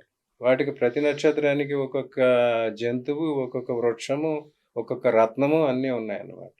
ఉమ్, ఆ రకంగా ఈ నక్షత్రం వాళ్ళు ఈ జంతువుకి సంబంధించిన వాళ్ళు అని చెప్పి అప్పుడున్న జంతువుల రూపాలు ఆపాదించారు. ఓకే. పాము, ముంగిస, పిల్లి, ఎలుక, ఉమ్, సింహం, మార్జాలం ఇటువంటివన్నీ పెట్టారు. ఉమ్, సో వ్యతిరేక జంతువులు ఏవైతే ఉన్నాయో వారికి పెళ్లి చేసుకుంటే మంచిది కాదని చెప్పి ఆ రకమైన సిస్టమ్ అప్పుడు ఎస్టాబ్లిష్. ఓకే. సార్, జాతకం చూసి వివాహ ఘడియల్ని ఖచ్చితంగా కొలవచ్చా? జాతకం చెప్పచ్చు. వివాహ సమయం వారి సప్తమాధిపతి వచ్చే దశ, సప్తమంలో ఉన్న గ్రహం వచ్చిన దశ, వాళ్ళకి ఆడవాళ్ళైతే కుజుడు ఉన్న దశ, మగవాళ్ళైతే శుక్రుడు ఉన్న దశ, ఆ సమయంలో వాళ్ళకి పెళ్ళిళ్ళు అవుతాయి. వీటిలో ఎన్ని గ్రహాల కాంబినేషన్ ఉంది? ఈ 4 రకాల కాంబినేషన్. ఈ 4లో 4 ఉన్నారంటే వాళ్ళకి టైంకి పెళ్ళి అవుతుంది. 3 ఉన్నాయంటే కొంచెం, 2 ఉన్నాయంటే ఇంకొంచెం డిలే. ఈ 4 దీన్ని బట్టి వాళ్ళకి మనం సమయం చెప్పచ్చు. Okay, right. అట్లాగే పాయింట్ల సిస్టమ్ అనుకున్నాం కదా, 32.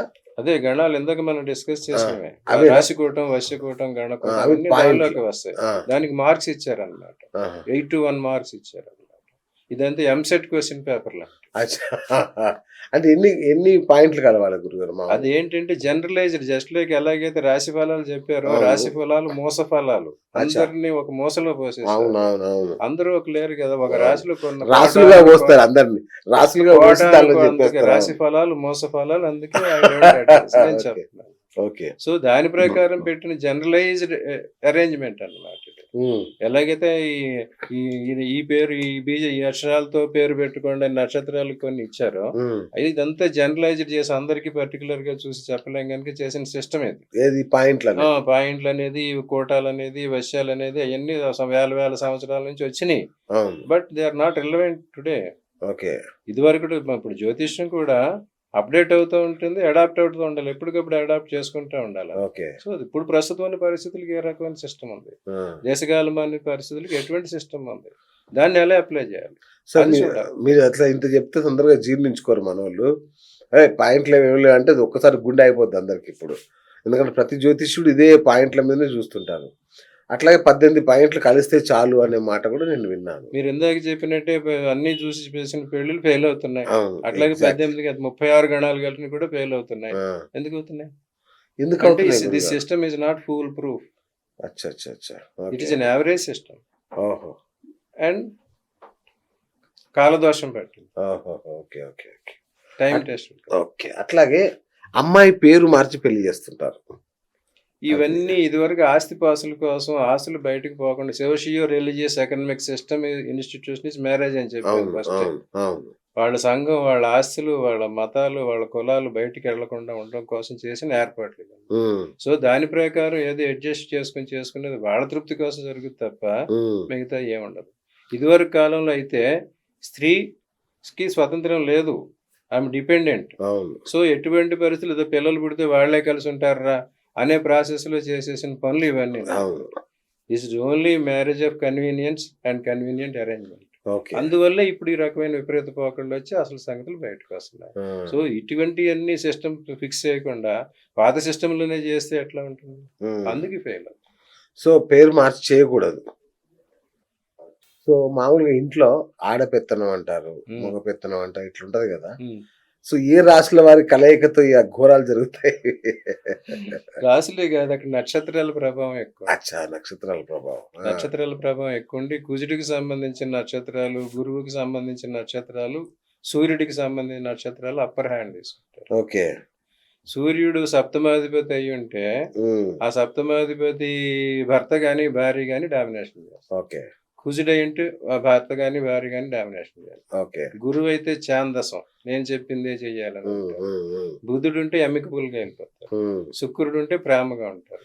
ఆడపెత్తనం దీనికి ఏముంది చెప్పండి, ఎందుకంటే ఇది అందరికి బాగా కావాల్సిన పాయింట్. ఈ ఆడపెత్తనం పెళ్లిని బట్టి కాదు, వాళ్ళ నేచర్ ని బట్టి ఉంటది. ఎవరు అదే నక్షత్రాలు రాశులు ఏదో ఉంటాయి కదా అట్లా.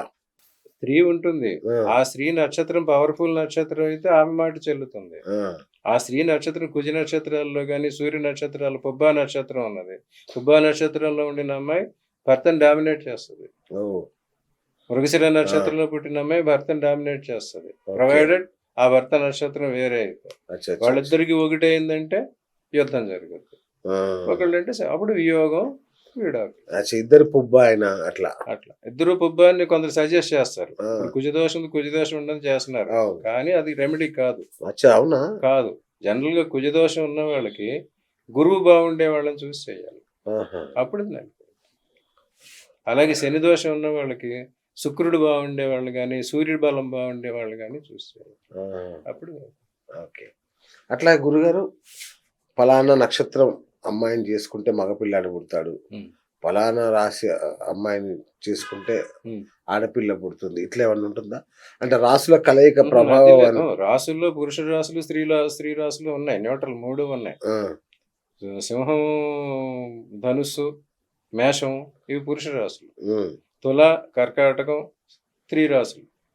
మకరం ఉమ్, మకరం పురుష రాశి.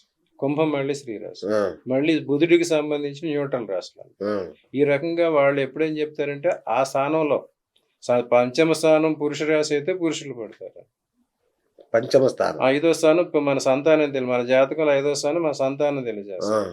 అక్కడ పురుష గ్రహం కానీ పురుష రాశి కానీ అయి ఉంటే వాళ్ళు పడతారు. అలాగే ఈ అమ్మాయిది పంచమ పురుష రాశి కానీ పురుషుడు గ్రహం కానీ ఉంటే ఆ అమ్మాయికి ఆ అబ్బాయి పుట్టే అవకాశం ఉందని చెప్పారు. కానీ సంతానం ఒకళ్ళకి కలదు కదా, భార్యాభర్త కలిస్తేనే కదా సంతానం. అవును. సో ఇద్దరు జాతకాలు చూసి చెప్తారు.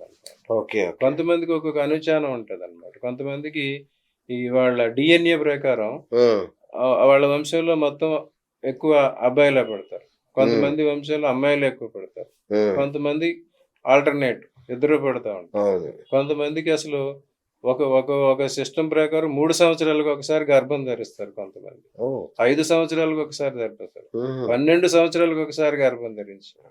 బా, ఇవన్నీ కూడా ఆ గ్రహగతులను బట్టి వాటిని బట్టి వస్తాయి. బా, బా, బా. ఇవన్నీ టెస్ట్ చేశారు, ఆ, సిస్టమైజ్ చేశారు. Okay, okay. అట్లా మూఢం అంటారు కదా గురుజీ, మూఢం. ఆ మూఢంలో ఎందుకు పెళ్లి చేయరు? మన జీవితాన్ని ప్రభావం చేసే శుభం ఇచ్చే గ్రహాలు గురువు, శుక్రుడు. ఆ, వాళ్ళు అన్ని శుభాలు ఇస్తారు. వాళ్ళు సూర్యుడితో కలిసి ఉన్నప్పుడు వారి పవర్ కోల్పోతారు. 6 డిగ్రీల్లో సూర్యుడిలో ఉన్న గ్రహం ఏ గ్రహమైనా అస్తంగత్వం చెందుతుంది, ఓకే. దాన్ని మూఢం అంటారు. అలాగే గ్రహాలు ఈ ఈ ఈ గురువు, శుక్రుడు కూడా ఒకసారి మన భూమి కన్నా కింద లైన్లోకి వెళ్తారు. ఆ, ఆ ప్రభావం అప్పుడు మన మీద ఉండదు. ఓకే. సో దక్షిణాయనం, ఉత్తరాయణం అంటే ఉత్తరాయణంలో భూమి సూర్యుడికి కింద ఉంటుంది, అవును. దక్షిణాయనంలో భూమి సూర్యుడికి పైన ఉంటుంది. హ్మ్. అందుకు ఉత్తరాయణంలో వెలుగు అది ఎక్కువ ఉంటుంది, యాక్టివిటీ ఎక్కువ ఉంటుంది కనుక ఉత్తరాయణం శుభప్రదం అంటారు. హ్మ్. కింద ఉన్నప్పుడు వెలుగు వేడి తక్కువ ఉంటుంది కనుక రెస్ట్ తీసుకోవాలి, ఓకే. ఓకే. పగలు రాత్రి ఇలా. ఈ ఓకే. రకంగా దాని అట్లాగే శుభగ్రహాలు, పాపగ్రహాలు అంటారు కదా, ఏంటవి? శుభగ్రహాలు ఇదివరకు ఏంటంటే ఇదంటే ఓల్డ్ కాన్సెప్టే. ఆహా. మనకున్న 12 రాసుల్లోనూ 12 గ్రహాలు ఉంటాయి. హ్మ్. ఆ స్థానాలకి శుభత్వం పాపత్వం ఉంటుంది కానీ గ్రహాలకి పాపత్వం శుభత్వం లేదు. ఓకే. వాళ్ళంతా మన ప్రోగ్రామ్ ఇంప్లిమెంట్ చేసేయడానికి ఏర్పడిన officers, okay. Just like IAS and officer. Okay. వాళ్ళకి ఏ ఎస్ఐన్ డ్యూటీ ఉంటే వాళ్ళది ఆ ఎస్ఐన్ పని డ్యూటీ చేస్తారు. చేస్తాం. హ్మ్. అలా కొంతమంది ఈ సూర్యుడు కుజుడు అటువంటి వాళ్ళకి తీవ్రమైన పనులు ఇచ్చారు, ఆ. మిగతా వాళ్ళకి సాఫ్ట్ వర్క్స్ ఇచ్చారు. So okay. వాళ్ళు అక్కడ ఉన్నప్పుడు ఆ శుభాలు చేస్తారు. కానీ వీళ్ళు ఏం చేశారంటే ఓల్డ్ సిస్టమ్ ప్రకారం హ్మ్. 3, 6, 8, 12 స్థానాలు దుస్థానాలు అని చెప్పి హ్మ్. అక్కడ ఉన్న గ్రహాలు చెడు చేస్తాయని చెప్పి ఒక హ్మ్. సిస్టమ్ పెట్టారు అనమాట. ఓకే. 3, 6, 8, 12 అనే 3 అంటే మన చిన్నప్పుడుది, 6 అంటే మన శత్రు రోగ రుణస్థానం, హ్మ్. 8 అంటే మన ఆరోగ్యం అస్థానం, ఓకే. 12 మన అవసానం అన్నమాట, వ్యయ స్థానం. సో ఈ 4 చోట్ల ఉన్నాయి కష్టాలు, మనం చేసిన పాపం అక్కడ డిపాజిట్ అవుతుంది. ఓకే. అందుకు ఆ పాపాన్ని పరిహారం చేసుకోవటానికి అక్కడ శుభగ్రహాలు ఉండాలి. హ్మ్. లేదా అక్కడ ఉన్న గ్రహం చెడు చేస్తుంది కనుక చెడు అన్నారు. కానీ ఏ గ్రహం పూర్తిగా చెడు చేయదు, ఏ గ్రహం పూర్తిగా మంచి చేయదు. ఓకే. నాన్న కొడతాడు, అమ్మ కొడతాడు. సో పాపగ్రహాలు అంటే ఏం లేవు. పాపగ్రహాలు ఇష్టఫలం కష్టఫలం ఇస్తారు. ఇప్పుడు కాన్సెప్ట్ అది. ఆ. ప్రస్తుతం ఇచ్చే గ్రహాలు నేను చెప్పేది కూడా ఆ గ్రహాలు మీ జన్మ జాతకంలో ఎంత బాగున్నాయి, ఎంత పర్సెంటేజ్ ఆఫ్ గుడ్ మీకు చెప్తున్నాయి. హ్మ్. ఈ గ్రహాల బలాలన్నీ కలిపి షడ్బలాలు అని చెప్పి 6 బలాల్లోకి నైసర్గిక బలం, చేష్టా బలం, కాల బలం, దృగ్బలం అని ఒక 6 రకాల బలాలు ఎస్టాబ్లిష్ చేశారు. హ్మ్. దాని ఒక్కొక్క దానికి ఒక 10 పాయింట్స్ ఇచ్చారు. ఓకే. 60 పాయింట్లు. 60 పాయింట్లో ఎన్ని ఎక్కువ వస్తుంది, అప్పుడు ఇష్టఫలం కష్టఫలం. ఓకే. సో ఆ ఇష్టఫలం పర్సెంటేజ్ తీసుకుని ఇష్టఫలం ఎక్కువ ఇస్తే కష్టఫలం తక్కువ ఉంటే వాళ్ళకి అంత బాగుంటుంది. ఆ ఓకే. కష్టఫలం ఎక్కువైతే వాళ్ళే దుష్టగ్రహ చెడు గ్రహాలుగా ట్రీట్. అట్లాగే గురుగారు, అస్సలు పెళ్లి చేయకూడని జాతకాలు ఏమైనా ఉంటాయా? పొర్రపాటున కూడా వాళ్ళకి పెళ్లి చేయకూడదు. ఇందాకే చెప్పాను, 12వ స్థానంలో కానీ 8వ స్థానంలో కానీ పాపగ్రహాలు ఉన్న వారికి జీవితంలో పెళ్ళే జరగదు. ఓ. ఓకే.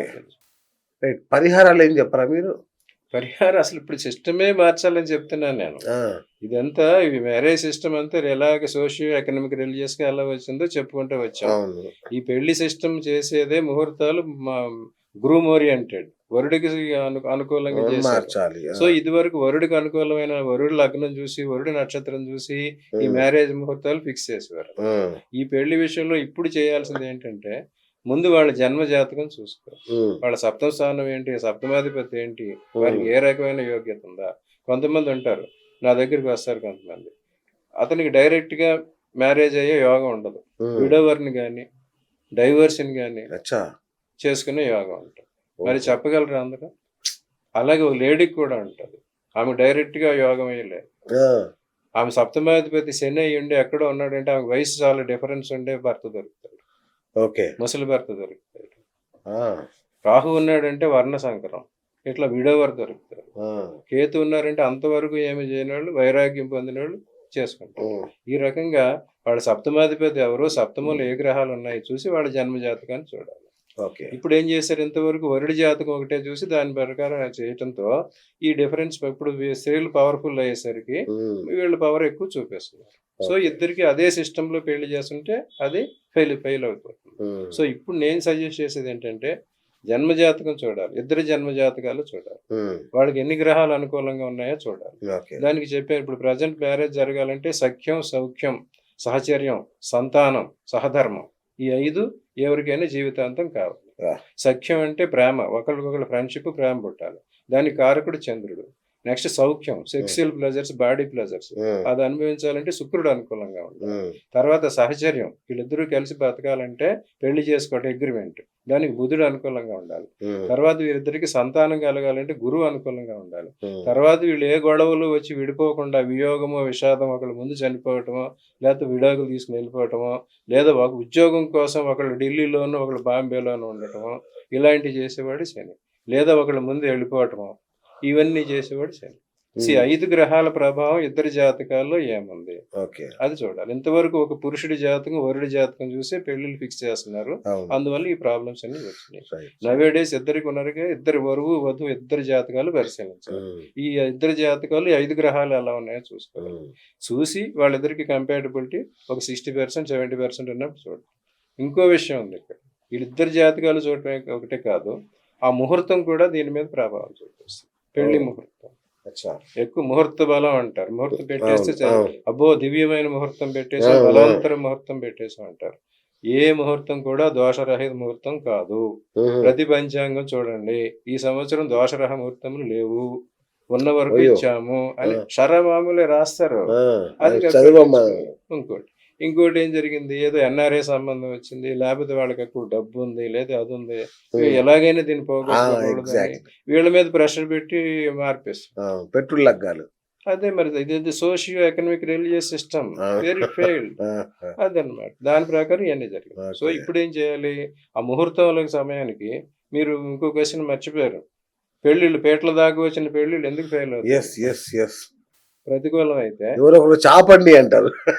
తండ్రి వైపు నుంచి వచ్చి ఆ పెళ్లిని భగ్నం చేస్తారు, లేదా గవర్నమెంట్ రిలేటెడ్ ప్రాబ్లమ్స్ వచ్చి పోలీసులు వచ్చి ఎవరో ఒకరు వచ్చి ఆపేస్తారు. చంద్రుడు అనుకూలం అయితే జరుగుద్ది, చంద్రుడు ప్రతికూలం అయితే తల్లి వైపు నుంచి బాధలు వస్తాయి, ఇబ్బందులు వచ్చాయి. తల్లికి నచ్చిన పెళ్లి ఏదో చేస్తుంటే వాళ్ళు ఆపేస్తారు. అలాగే చంద్రుడు అనుకూలం లేకపోతే ఆ పెళ్లిలో వాటర్ కంటామినేషన్ అవుతుంది, ఫుడ్ పాయిజనింగ్ అవుతుంది, ఆ ప్రాబ్లమ్స్ వచ్చి ఆగిపోతాయి. కుజుడు అనుకూలంగా లేకపోతే వీళ్ళిద్దరికి గొడవలు విజయాల వారికి అయ్యాలన్నట్టు, ఇద్దరు ఏదో గొడవ వచ్చి పెళ్లి అయిపోతుంది, అంతవరకు వచ్చింది కూడా పెళ్లి అయిపోతుంది.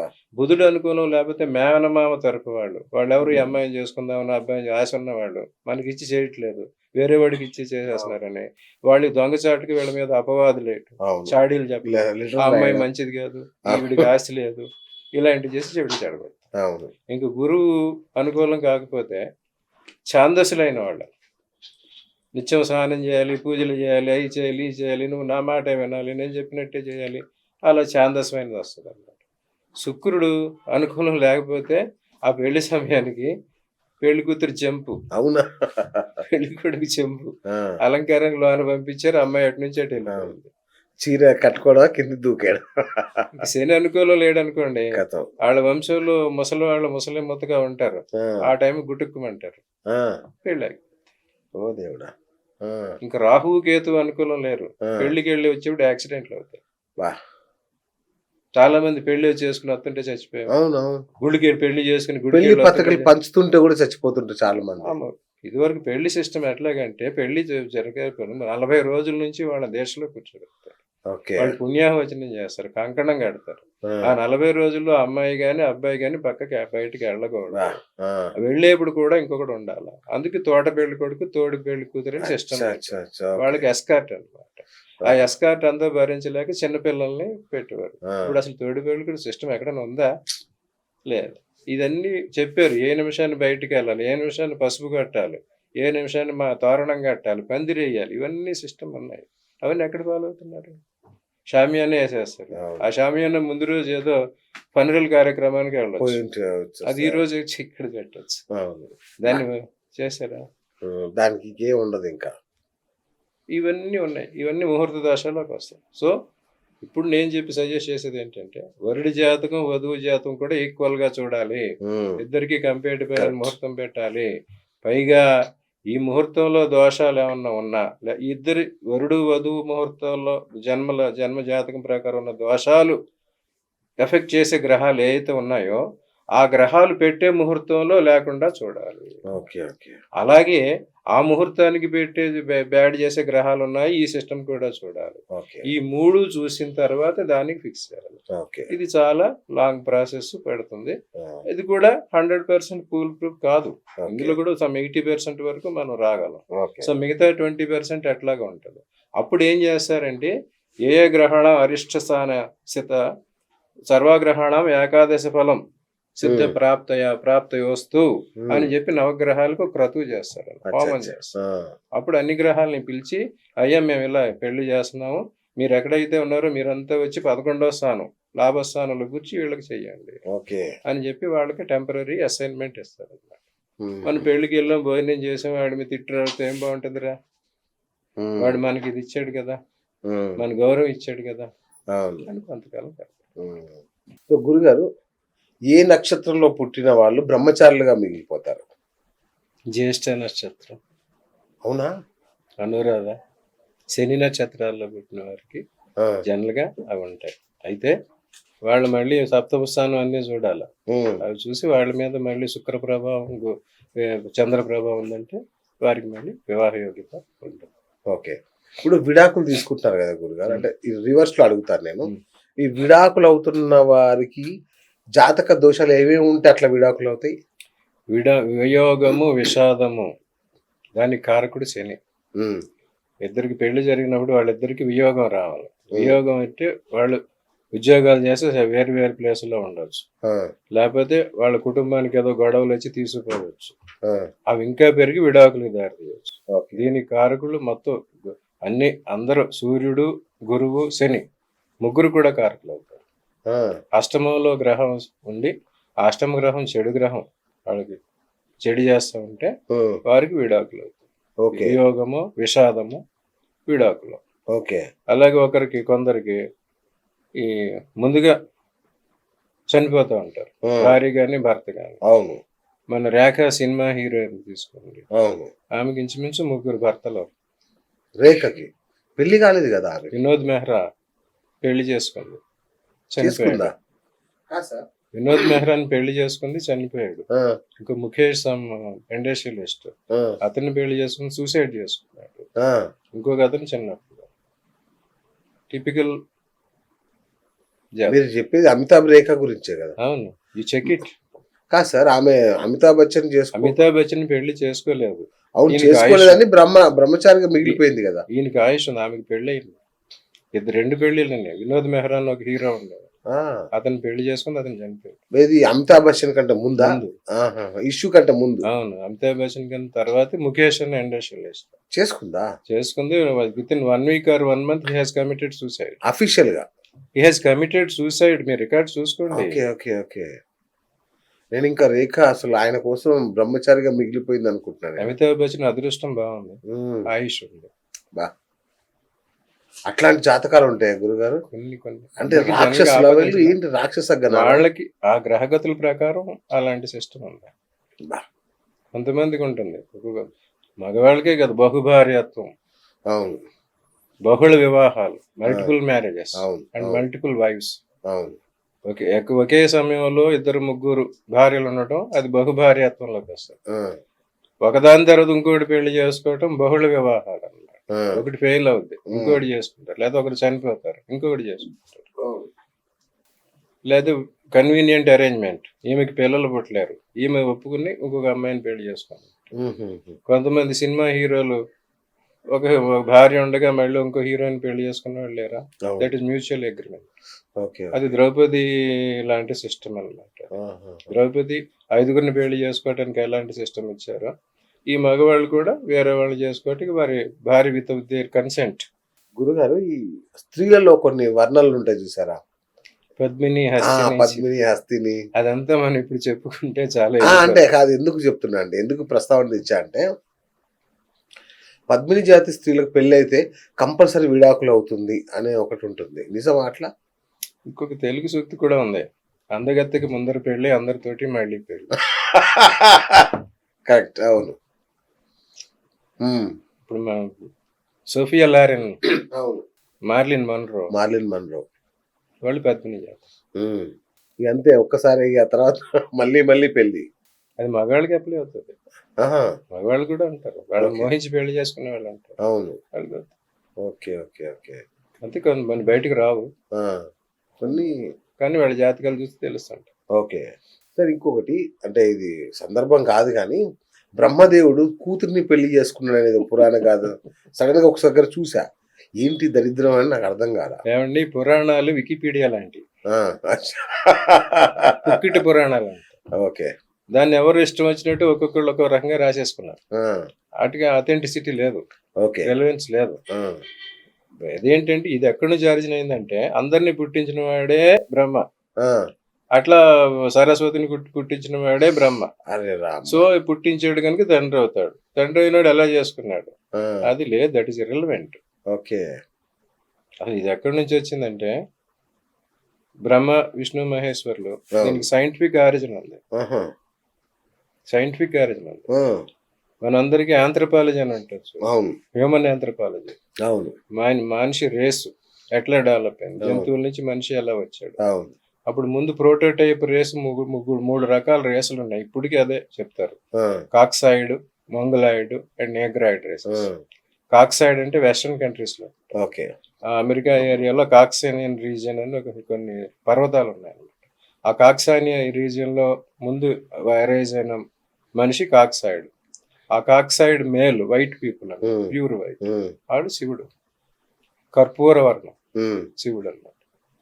కాక్సాయిన్ ఫిమేల్ వచ్చి సరస్వతి, ఉమ్, శుద్ధధవళం, ఓకే.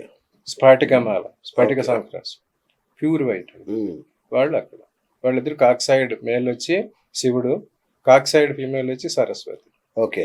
ఇంకా నేగ్రాయిడ్ మేల్ వచ్చి విష్ణువు, ఉమ్, నేగ్రాయిడ్ ఫీమేల్ వచ్చి పార్వతి. ఉమ్, ఇంకా మంగళాయిడ్ మేల్ వచ్చి బ్రహ్మ, ఉమ్, మంగళాయిడ్ ఫీమేల్ వచ్చి లక్ష్మి. ఉమ్, ఓకే. వీళ్ళే బ్రహ్మ విష్ణు మహేశ్వరుడు త్రిమూర్తులు. ఓకే. ఆ త్రిమూర్తుల నుంచి వచ్చినాడు ఆవిడ. ఉమ్, అప్పుడు ఇంటర్ రిలేటెడ్ అయింది కదా.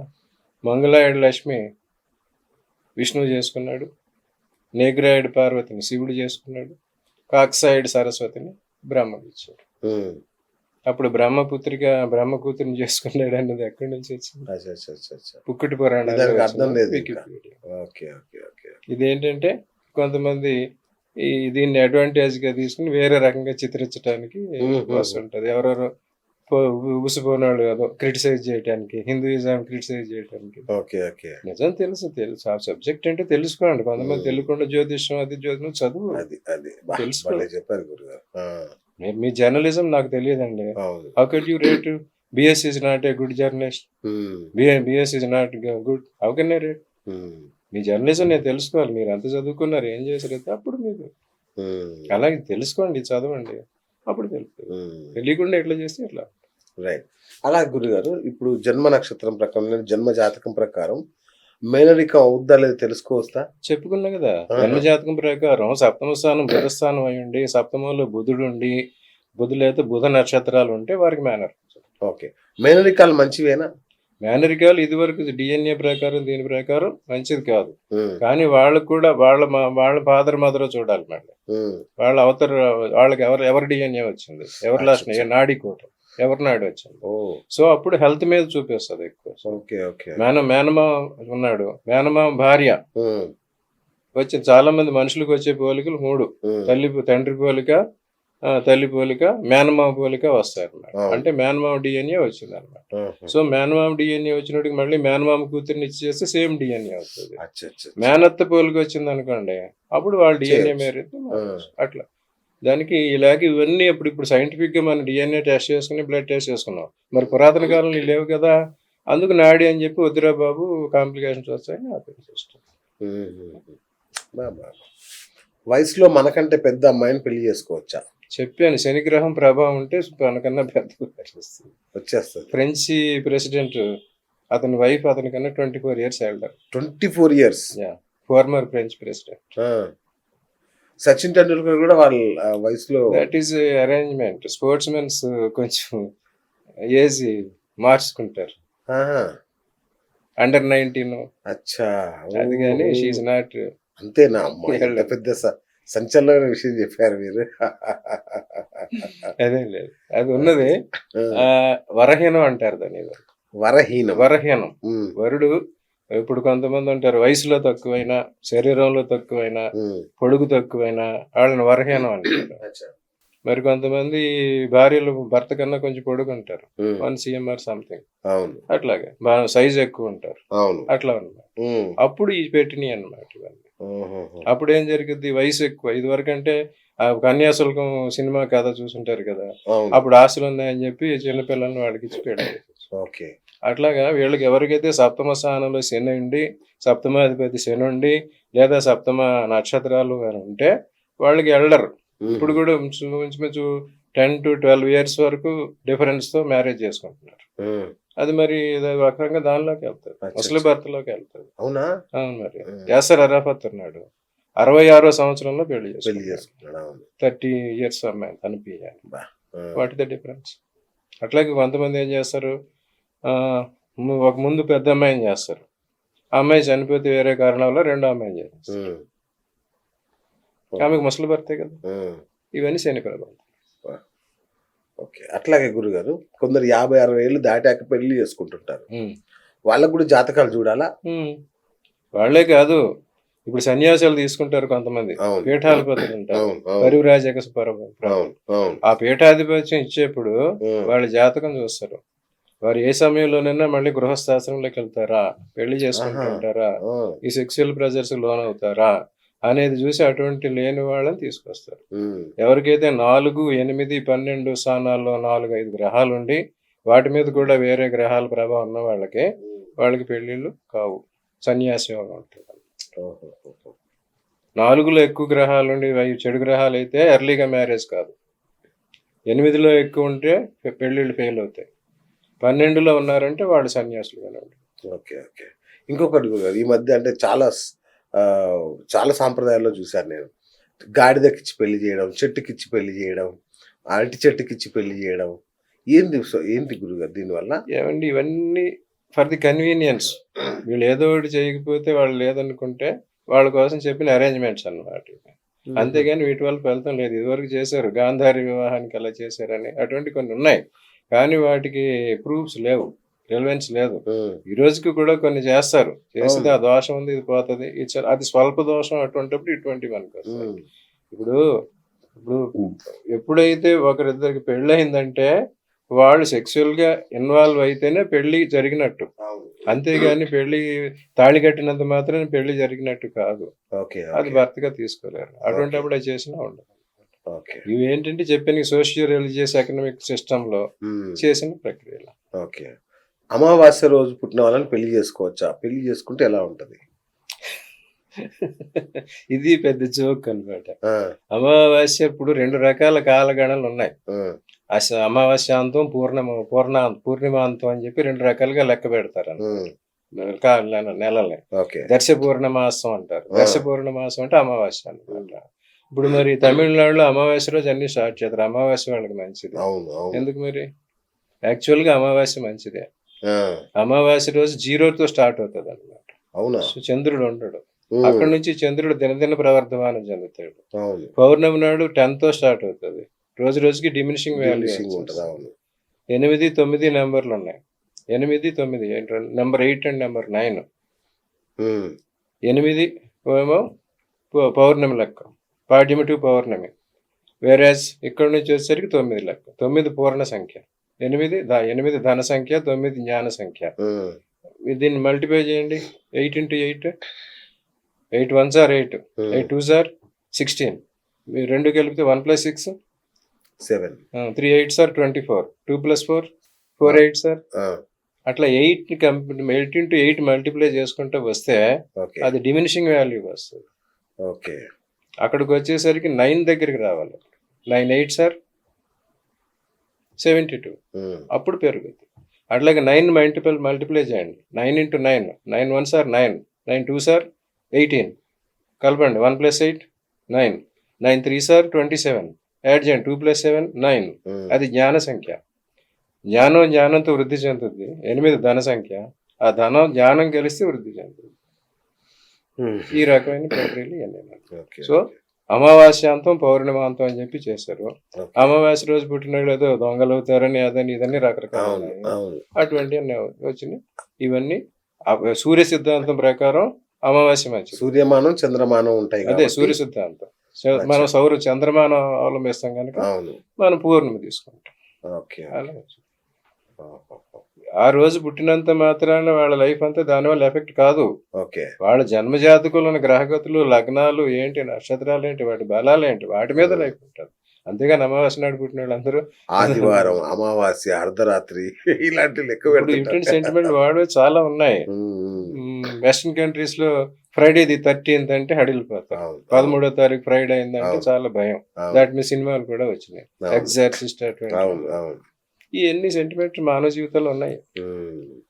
అలాగే ఇంకోటి గురుగారు, ఏ నక్షత్రం అమ్మాయిని పెళ్లి చేసుకుంటే అంటే వరుడి తరపున అమ్మాయి తల్లిదండ్రులు చనిపోతారు, ఇట్లా కొన్ని ఉంటాయి కదా, అవేంటి గురుగారు? అవన్నీ అపప్రదలేనండి. అవునా? ఘాతక వాళ్ళకి ఇప్పుడు ఇప్పుడు ఒకటి పడకపోవడం అనేది ఉంటది. తార మీరు అడిగే తారాబలం, అచ్చా. జన్మతార, సంపత్తార, ఉమ్, విపత్తార, ఇలాంటి 7 రకాలు ఉన్నాయి. ఉమ్, అందులో విపత్తార, ప్రత్యక్తార, నైదన తార. ఓకే. పెళ్లి చేసేప్పుడు చూస్తారు, పెళ్లి కొడుకు చూస్తారు అనమాట. పెళ్లి కొడుకు చూసి పెళ్లి కొడుకు పెళ్లి కూతురికి విపత్తార అంటే ఒకళ్ళకొకళ్ళు విపత్తు అవుతుంది, వద్దన్నారు. ప్రత్యక్తార అంటే ఎడమెంట్ ఉంటారు, అది వద్దన్నారు. నైదన తార అంటే డెత్ వస్తుంది, వద్దన్నారు. నైదన తార ఎట్టి పరిస్థితుల్లోనూ వద్దన్నారు. అట్లాగే ఈ మామగారు అత్తగారు ఎవరైతే ఉన్నారో వాళ్ళ తారల ప్రకారం వచ్చే అల్లుడు గాని కోడలు గాని కోడలు గాని వాళ్ళ తారకి వీళ్ళ తార ప్రత్యక్తార, విపత్తార, నైదన తార అయితే వాళ్ళకి ఎఫెక్ట్ అవుతుంది. ప్లస్ దాని ఒకదాని మీదే ఉండదు. వీళ్ళ జన్మజాతకం ప్రకారం వీళ్ళ ఆయుష్య భావం ఎంత ఉంది అది చూసుకోవాలి, అంతేగాని వాళ్ళు వచ్చినట్టు కాదు. అదనమాట. దేవుడా, ఇప్పుడు చూస్తున్న జ్యోతిష్యులు ఇవన్నీ చూస్తారా గురుగారు? అందరూ చూస్తే మీరు నన్ను ఎందుకు పిలుస్తారు? మిమ్మల్ని కరెక్ట్ చెప్పారు. కుజదోషం ఉన్న వాళ్ళు చేసుకోవద్దు, కుజదోషం వాళ్ళు చేసుకుంటే ఇట్లా అవుద్ది అంటారు కదా, ఏమవుతుంది కుజదోషం చేస్తున్న వాళ్ళు? కుజదోషాన్ని బాగా ఎస్టాబ్లిష్ చేశారు, కమర్షియలైజ్ చేసేసారు మరింతగా. అవును. కుజదోషం చెప్పాను, కుజదోషం ఇప్పుడు చెప్పాను కదా, కుజుడు వచ్చి పెర్ఫెక్ట్ మేల్ అన్నమాట, సంపూర్ణ పురుషుడు కుజుడు, మ్యాచో మ్యాన్ అంటారు, అట్లా అన్నమాట. అప్పుడు కుజుడు చాలా పవర్ఫుల్ గా ఉంటాడు అనమాట, డామినేటింగ్ గా ఉంటాడు అనమాట. సో 7 లో కుజుడు ఉంటే డామినేటింగ్ హస్బెండ్ వస్తుంది. అలాగే 7th ప్లేస్ లో మగవాడికి అమ్మాయి కూడా డామినేటింగ్ వైపు వచ్చే అవకాశం ఉంటుంది. ఓకే. 7వ స్థానంలో కుజుడు ఉన్నాడంటే వాళ్ళిద్దరికి గొడవలు అవుతాయి, నువ్వెంత అంటే నువ్వెంత అనుకుంటా. అదే 8వ స్థానంలో ఉంటే అత్తవారింట్లో గొడవలు అవుతాయి. ఓకే. అట్లాగే 2వ స్థానంలో ఉంటే వీళ్ళ కుటుంబం కనుక అది గొడవలు అవుతాయి. సో ఇటువంటి ప్లేస్లు 12వ స్థానంలో ఉన్న నష్టం జరుగుతుంది. ఓకే. అందుకోసం ఈ స్థానాల్లో కుజుడుంటే కుజ దోషం. అది ఎవరికి? గురు వర్గానికి, శని వర్గానికి వస్తుంది అనమాట. ఓకే. సరే, కుజుడికి సొంత రాశులు ఉన్నాయి, మేషరాశి, వృశ్చిక రాశి. ఆ రాశిలో పుట్టిన వాళ్ళకి కుజ దోషం వర్తించదు. కుజుడి నక్షత్రాలు ఉన్నాయి, మృగశిర, చిత్త, ధనిష్ట. ఆ నక్షత్రాల వాళ్ళకి కుజ దోషం వర్తించదు. కుజుడి లగ్నం గాని, కుజుడి రాశి గాని, కుజు నక్షత్రాలు గాని ఉన్నవాడికి ఆ దోషం వర్తించదు. వాళ్ళ మీద మళ్ళీ గురుగ్రహ ప్రభావం ఎంత ఉందో చూడాలి. ఆ గురుగ్రహ ప్రభావం ఎక్కువ ఉన్నప్పుడు కుజ దోషం వర్తించదు. ఇన్ని రకాల కండిషన్స్, పెర్మిటేషన్స్ ఉన్నాయి. అవన్నీ చూసి కుజ దోషం ఎస్టాబ్లిష్ చేయాలి తప్ప 7వ కుజుడు ఉన్నంత మాత్రం కుజ దోషం అనేయకూడదు. కుజుడు ఎంత దోషం చేస్తాడో గురువు అంతే దోషం చేస్తాడు. యాక్చువల్ కుజుడి కన్నా గురువు ఎక్కువ దోషం చేస్తాడు. ఎవరికైతే 8వ గురుడు ఉండి చెడు అయితే వాళ్ళకి 2-3 మ్యారేజెస్ అవుతాయి, ఇలాగ జరుగుతాయి. కొంతమంది 2-3 భర్తలు చనిపోతారు కూడా. రైట్ గురు, భర్తలు కానీ భార్యలు కానీ. రైట్, సూపర్, అన్ని బాగా చెప్పారు. మరి ఈ వివాహ బంధం నిలవాలి, కలతలు లేని కాపురం జరగాలి, వంశాభివృద్ధి జరగాలి, ఇంత మంచిగా అనుకొని చేసుకున్నాం, చిన్న సర్దుబాట్లు చేసుకుంటూ ముందుకెళ్ళాలి. మరి దీనికోసం ఏమన్నా పరిహారాల, రత్నాల, రాళ్ళ, యాగాల ఏం సూచిస్తారు? మన జన్మ జాతకంలో యోగం లేనిది ఏం చేసుకున్నా రాదు. ఇదివరకు కూడా మనం చెప్పుకున్నాం, శుద్రుడి కర్మ, విద్యుడి కర్మ, దృఢుడి కర్మ. అది వాళ్ళకి ఏ కర్మలో ఉందో చూడాలి. ఇప్పుడు ప్రెసెంట్ డేకి అయితే చెప్పేది ఏంటంటే వీళ్ళిద్దరి జాతకాలు కూడా పరిశీలించుకోవాలి, ఇద్దరికి ఉండే దశలు చూసుకోవాలి. ఆ దశలు వచ్చే శుభ దశలు బాగున్నాయంటే వారిద్దరికి చెయ్యొచ్చు. ప్లస్ ఇద్దరి జాతకాల్లో ఉన్న దోషాలు చూసుకుని ముహూర్తంలో అటువంటి దోషాలని ముహూర్తం పెట్టుకోవాలి.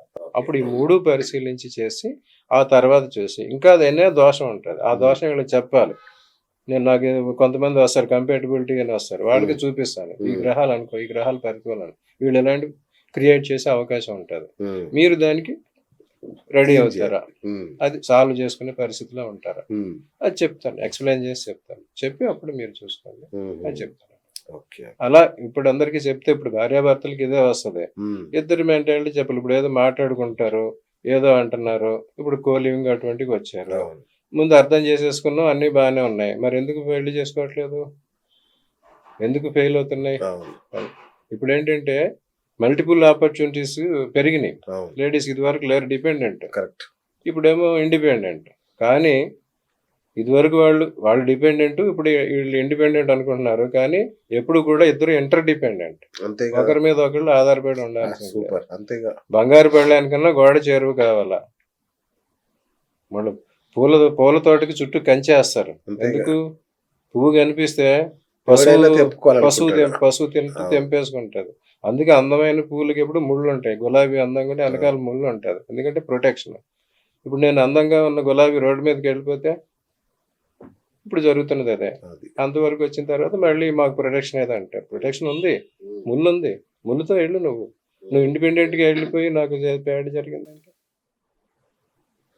అంటే నా స్త్రీ స్వాతంత్రం అర్హతి అంటారా? అది తప్పు. దానికి ఇంకా ఉంది. మీరు ఒక పాయింటే పట్టుకుంటున్నారు అందరూ. అవును. అక్కడ కండిషన్స్ ఉన్నాయి, అన్నీ చెప్పరు. పితా రక్షంతి బాల్యాన భర్త రక్షంతి యవ్వనే రక్షంతి పుత్రాహ వార్ధక్యే న స్త్రీ స్వాతంత్రం అర్హసి.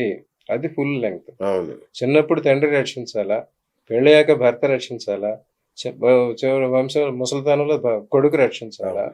అది స్వాతంత్రం అర్హసి కాదు, అది రక్షణ అర్హసి. అచ్చా. సస్త్రీ కానీ రక్షణ మను అలాగే చెప్పాడుగా. ఇప్పుడు మారిపోయింది. ఆ, స్త్రీ రక్షణ అర్హసి, అవును. స్త్రీ స్వాతంత్రం అర్హసి కాదు, స్త్రీ రక్షణ అర్హసి. ఆమె ప్రొటెక్షన్ ఇవ్వాలా. ఓకే. మీరు మీ గవర్నమెంట్ లో చెప్పి రూల్స్ మార్చచ్చు. Right sir. వివాహ వయస్సు శాస్త్రీయంగా కానీ ఆచారం ప్రకారం కానీ ఎంత ఉండాలి? నిర్దిష్టమైన వివాహ వయసులో ఈ వయసులో చేస్తే మంచి జరుగుతుంది అనే ఖచ్చితమైన వివాహ వయసు ఏదైనా ఉందా? ఇదివరకు వివాహాలన్నీ బాల్యంలోనే జరిగాయి. అవును. ఎందుకంటే ఇలాంటి ప్రకోపాలు అవి రాకుండా ఉంటారు. అవును. ఇదివరకు సిస్టమ్ ఏంటంటే మన ఇండియన్ హిందూ వేదిక్ సిస్టమ్ ఎట్లాంటిదంటే 7 సంవత్సరాల వరకు ఒక బిడ్డని పుట్టిన వాళ్ళని లెక్కలోకి వేసుకునేవారు కాదు. 7 సంవత్సరాలకు బాలారిష్టాలు ఉంటాయి. అవును. వాళ్ళు ఎప్పుడైనా వెళ్ళిపోవచ్చు. ఇప్పుడు అవును. సైన్స్ అంత డెవలప్మెంట్ లేదు, కాబట్టి మెడికల్ no కేర్ problem. లేదు, అవును. ఇబ్బంది పడతారో తెలియదు. అందుకోసం అందరూ ఎంతమంది సంతానాన్ని గడియవచ్చు. ఉమ్. చవకో అవకో 4 గుడ్డలు, అవకో తవకో 4 బిడ్డలు అని ఒక సూక్తం. అచ్చా. ఓకే. 4 బిడ్డలు ఉన్నారు, అందులో ఒకడు గట్టోడు ఉంటాడు, మిగతా వాళ్ళని ఆయన రక్షించుకుంటారు. అప్పుడు 7 సంవత్సరాల వరకు కన్సిడర్ చేసేవారు. 7 సంవత్సరాలు అతని ఎడ్యుకేషన్ కోసం గురుకులానికి పంపించేవారు. ఒక ఋషి దగ్గరికి దగ్గరికి పంపిస్తే ఇతని టాలెంట్ని గమనించి, ఇతని బ్రెయిన్ కెపాసిటీ గమనించి ఇతనికి ఏ విద్య వస్తుంది అనేది నేర్పేవాడు. నేర్పిన తర్వాత వాడికి ఇంకా 14 సంవత్సరాల వరకు, 14 సంవత్సరాలప్పుడు ఇతనికి ఇంకా హయ్యర్ ఎడ్యుకేషన్ ఉంటుందంటే నువ్వు కాశీ వెళ్ళి పలానా పండితుడి దగ్గర పలానా నేర్చుకో అని చెప్పాడు. లేదా నువ్వు వెళ్ళిపోయి మీ ఇంట్లో ఏ పైనా చేసుకో, గృహస్థాశ్రమం స్వీకరించు అని చెప్పారు. అప్పుడు కొంతమందికి ఉపనయనం చేసి 7వ సంవత్సరం చేసేవారు వాళ్ళు వచ్చారు. వచ్చిన తర్వాత గృహస్థాశ్రమం స్వీకరించడానికి అప్పుడు చెప్పారు అన్నమాట. సో 14 to 21 ఇయర్స్ లోపు అప్పుడు మ్యారేజ్ ఏజ్ అన్నమాట. అదేం చేశారు, కొన్ని వర్ణాలలో ఉపనయనం చేసి పెట్టిన తర్వాత కొంతమంది వ్యవసాయ కుటుంబాలు అటువంటి వాళ్ళు చిన్నప్పుడే ఈ తర్వాత పెళ్లి అయిన తర్వాత ఖర్చులు ఎక్కువ అది చిన్న వయసులోనే పెళ్లిళ్ళు చేయటం, తర్వాత వీళ్ళు కలిసి పెట్టుండిపోతారు అనేది వచ్చింది. కానీ 14 ఇప్పుడేమో అఫీషియల్ గా 18 ఇయర్స్ అడల్ట్ వయసు అంటున్నారు. కానీ అడల్ట్ వయసు అంటే శరీరం పెరుగుద్ది కానీ బుర్ర పెరగదు, మనసు పెరగదు, మెచ్యూరిటీ పెరగదు. కనీసం 21-25 ఇయర్స్ వచ్చే వరకు ఎవరిలోని మెచ్యూరిటీ రాదు. అదే ఆడవాళ్ళకైతే కొంచెం అబ్జర్వేషన్ ఎక్కువ ఉంటుంది కనుక వాళ్ళకి కొంచెం తొందరగా వస్తుంది. వేరేజ్ మగవాళ్ళకి అంత లేదు. సో అప్పుడు పెట్టింది ఏంటంటే 14, 16, 21 సంవత్సరాల మధ్యలో పెళ్లి చేయమన్నారు. ఇప్పుడు 21 తర్వాత, ఇప్పుడు 25. ఇప్పుడు మినిమం లేడీస్కి 25, జెంట్స్కి 30 అయిపోయింది. అది దానికి ఒక సిస్టమ్ అంటే ఏం లేదు.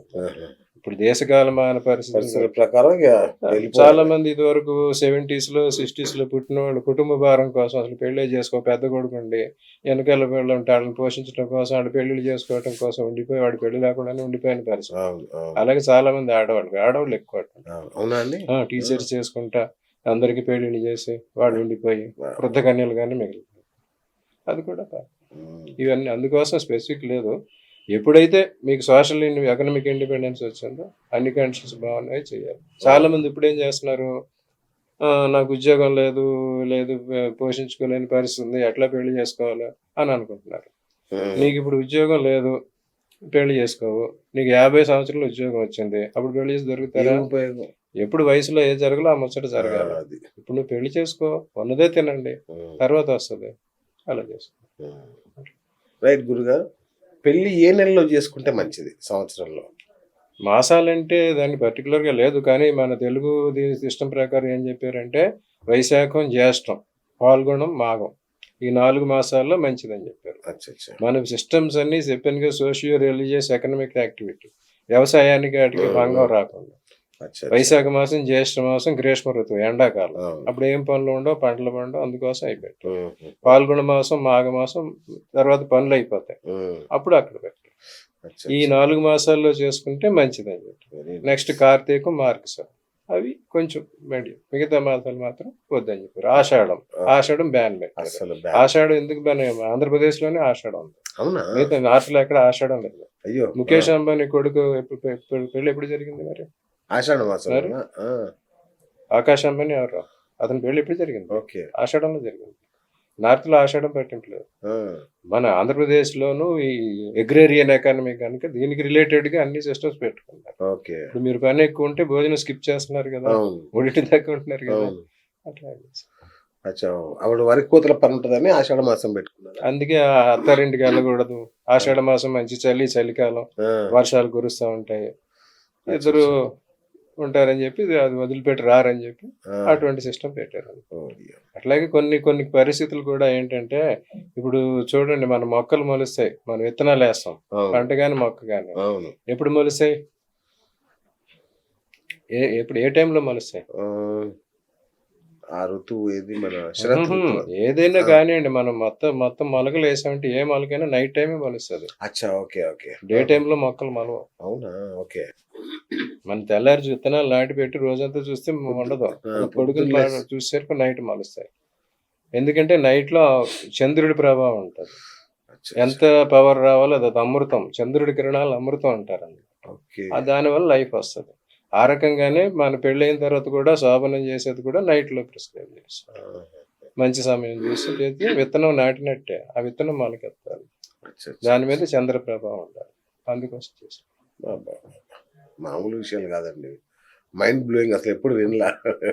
ఇంకొకటి గురుగారు, ఒక 2 తేదీలు ఏదో చెప్తారు, ఏ నెలలో కూడా ఆ 2 తేదీల్లో మాత్రం పెళ్లి చేసుకోవద్దు, చేసుకుంటే ఆ పెళ్లి పెటాకులే. అవన్నీ న్యూమరాలజీ ప్రకారం వాటి ప్రకారం కిట్టించినవి తప్ప పెళ్లికి అసలు డేట్ తో నా సంబంధం లేదు. ముహూర్తం పెడతారు కదా, ముహూర్తమే దానికి ముఖ్యం. ఓకే. ఇక ఏ డేట్ ఏదో న్యూమరాలజీ ప్రకారం ఏదో చేసినవి తప్ప అదే దానికి ఏమి తంబ్రూలు జ్యోతిష్ శాస్త్ర ప్రకారం దాని ప్రకారం అదేం ఏమి నిషేధాలు లేవు. సూపర్. సో గురుగారు, ఫైనల్ గా చెప్పండి, ఇప్పుడు పెళ్లి చేసుకోవాలనుకుంటున్న జంటలకి, పెళ్లి చేయాలి మా పిల్లలకి అనుకునే తల్లిదండ్రులకి ఫైనల్ గా మీరు ఇచ్చే సలహా సూచన ఏంటి? చెప్తున్నా, ఇప్పుడు దేశకాలమాన పరిస్థితులు బట్టి ఇద్దరు ఈక్వల్ గా ఉంటున్నారు. ఇంతవరకు పెళ్లిళ్ళు అబ్బాయి బర్త్డే చేసేవాళ్ళు, అది సరిపోదు, ఇప్పుడు అమ్మాయి కూడా వచ్చింది. సో ఇద్దరి జాతకాలు పరిశీలించుకుని ఇద్దరికి ఎలాంటి గ్రహాలు ఉన్నాయి, ఎలాంటి కంపాటిబుల్ ఉన్నాయి చూసుకోవాలి. తర్వాత నేను చెప్పిన సఖ్యం, సౌఖ్యం, సహచర్యం, సంతానం, సహధర్మం, వాటిని ఎఫెక్ట్ చేసే గ్రహాలు చంద్రుడు, శుక్రుడు, బుధుడు, గురువు, శని, ఈ 5 గ్రహాల్లో ఎన్ని అనుకూలం ఉన్నాయి చూసుకుని, వాళ్ళకి తర్వాత వచ్చే దశల్లో ఎటువంటి దశలు ఉన్నాయి అవి చూసుకుని ఆ జాతకాలు కలుపుకోవచ్చు. తర్వాత ఇంకోటి ఏంటి, ఇద్దరి ఇన్ని కాగా ఇంకా మిగతా దోషాలు కొన్ని మిగిలిపోతాయి. అటువంటి దోషాన్ని కూడా నివృత్తి చేసే ముహూర్తం పెట్టుకుంటే ఆ పెళ్లి 90% సక్సెస్ అవుతుంది. మీ దగ్గరకు వస్తే పెడతారా గురుగారు ముహూర్తాలు? పెడతారు కదా అమ్మయ్య. ఓకే. సో ఈ పాడ్కాస్ట్ చూసిన ప్రతి ఒక్కరు మీకు ఇట్లా పెళ్ళికి సంబంధించి ఏ ఇష్యూ ఉన్నా, ఏ సమస్య ఉన్నా గురుగారికి కింద నెంబర్లో ఒక కాల్ కొట్టారంటే ఆయన జ్ఞానం చూశారు కదా, మామూలు జ్ఞానం కాదు అది. సో అంటే సావధానంగా ఆలకిస్తారు, అట్లాగే కూలంకషంగా దాన్ని చర్చించి విశదీకరించి అద్భుతమైన ముహూర్తాలు ఆయన పెడతారు. కాబట్టి గురుగారి సేవల్ని మనం వాడుకోవాలి, ఆనందకరమైన వైవాహిక జీవితాన్ని అనుభవించాలి. అంతే కదా గురుగారు? అందరికీ అదే. Thank you so much. మా వీక్షకులు, మా ప్రేక్షకులు కనుక కామెంట్ బాక్స్లో వాళ్ళకి ఇంకేమైనా సందేహాలు, ఇప్పుడు నేను అడిగిన వాటికంటే కూడా ఇంకేమైనా సందేహాలు ఉంటే మరొకసారి మీతో నేను సంప్రదిస్తాను. అట్లానండి. థ్యాంక్ యూ గురుగారు, thank you so much. You. Right, మన జెన్యూన్ ఆస్ట్రాలజర్, ప్రాక్టికల్ ఆస్ట్రాలజర్ మన కశ్యప్ గారితో ఇది ఇవాళ మన బిఎస్ టాక్ షో పాడ్కాస్ట్. నేను మీ బిఎస్, సైనింగ్ ఆఫ్.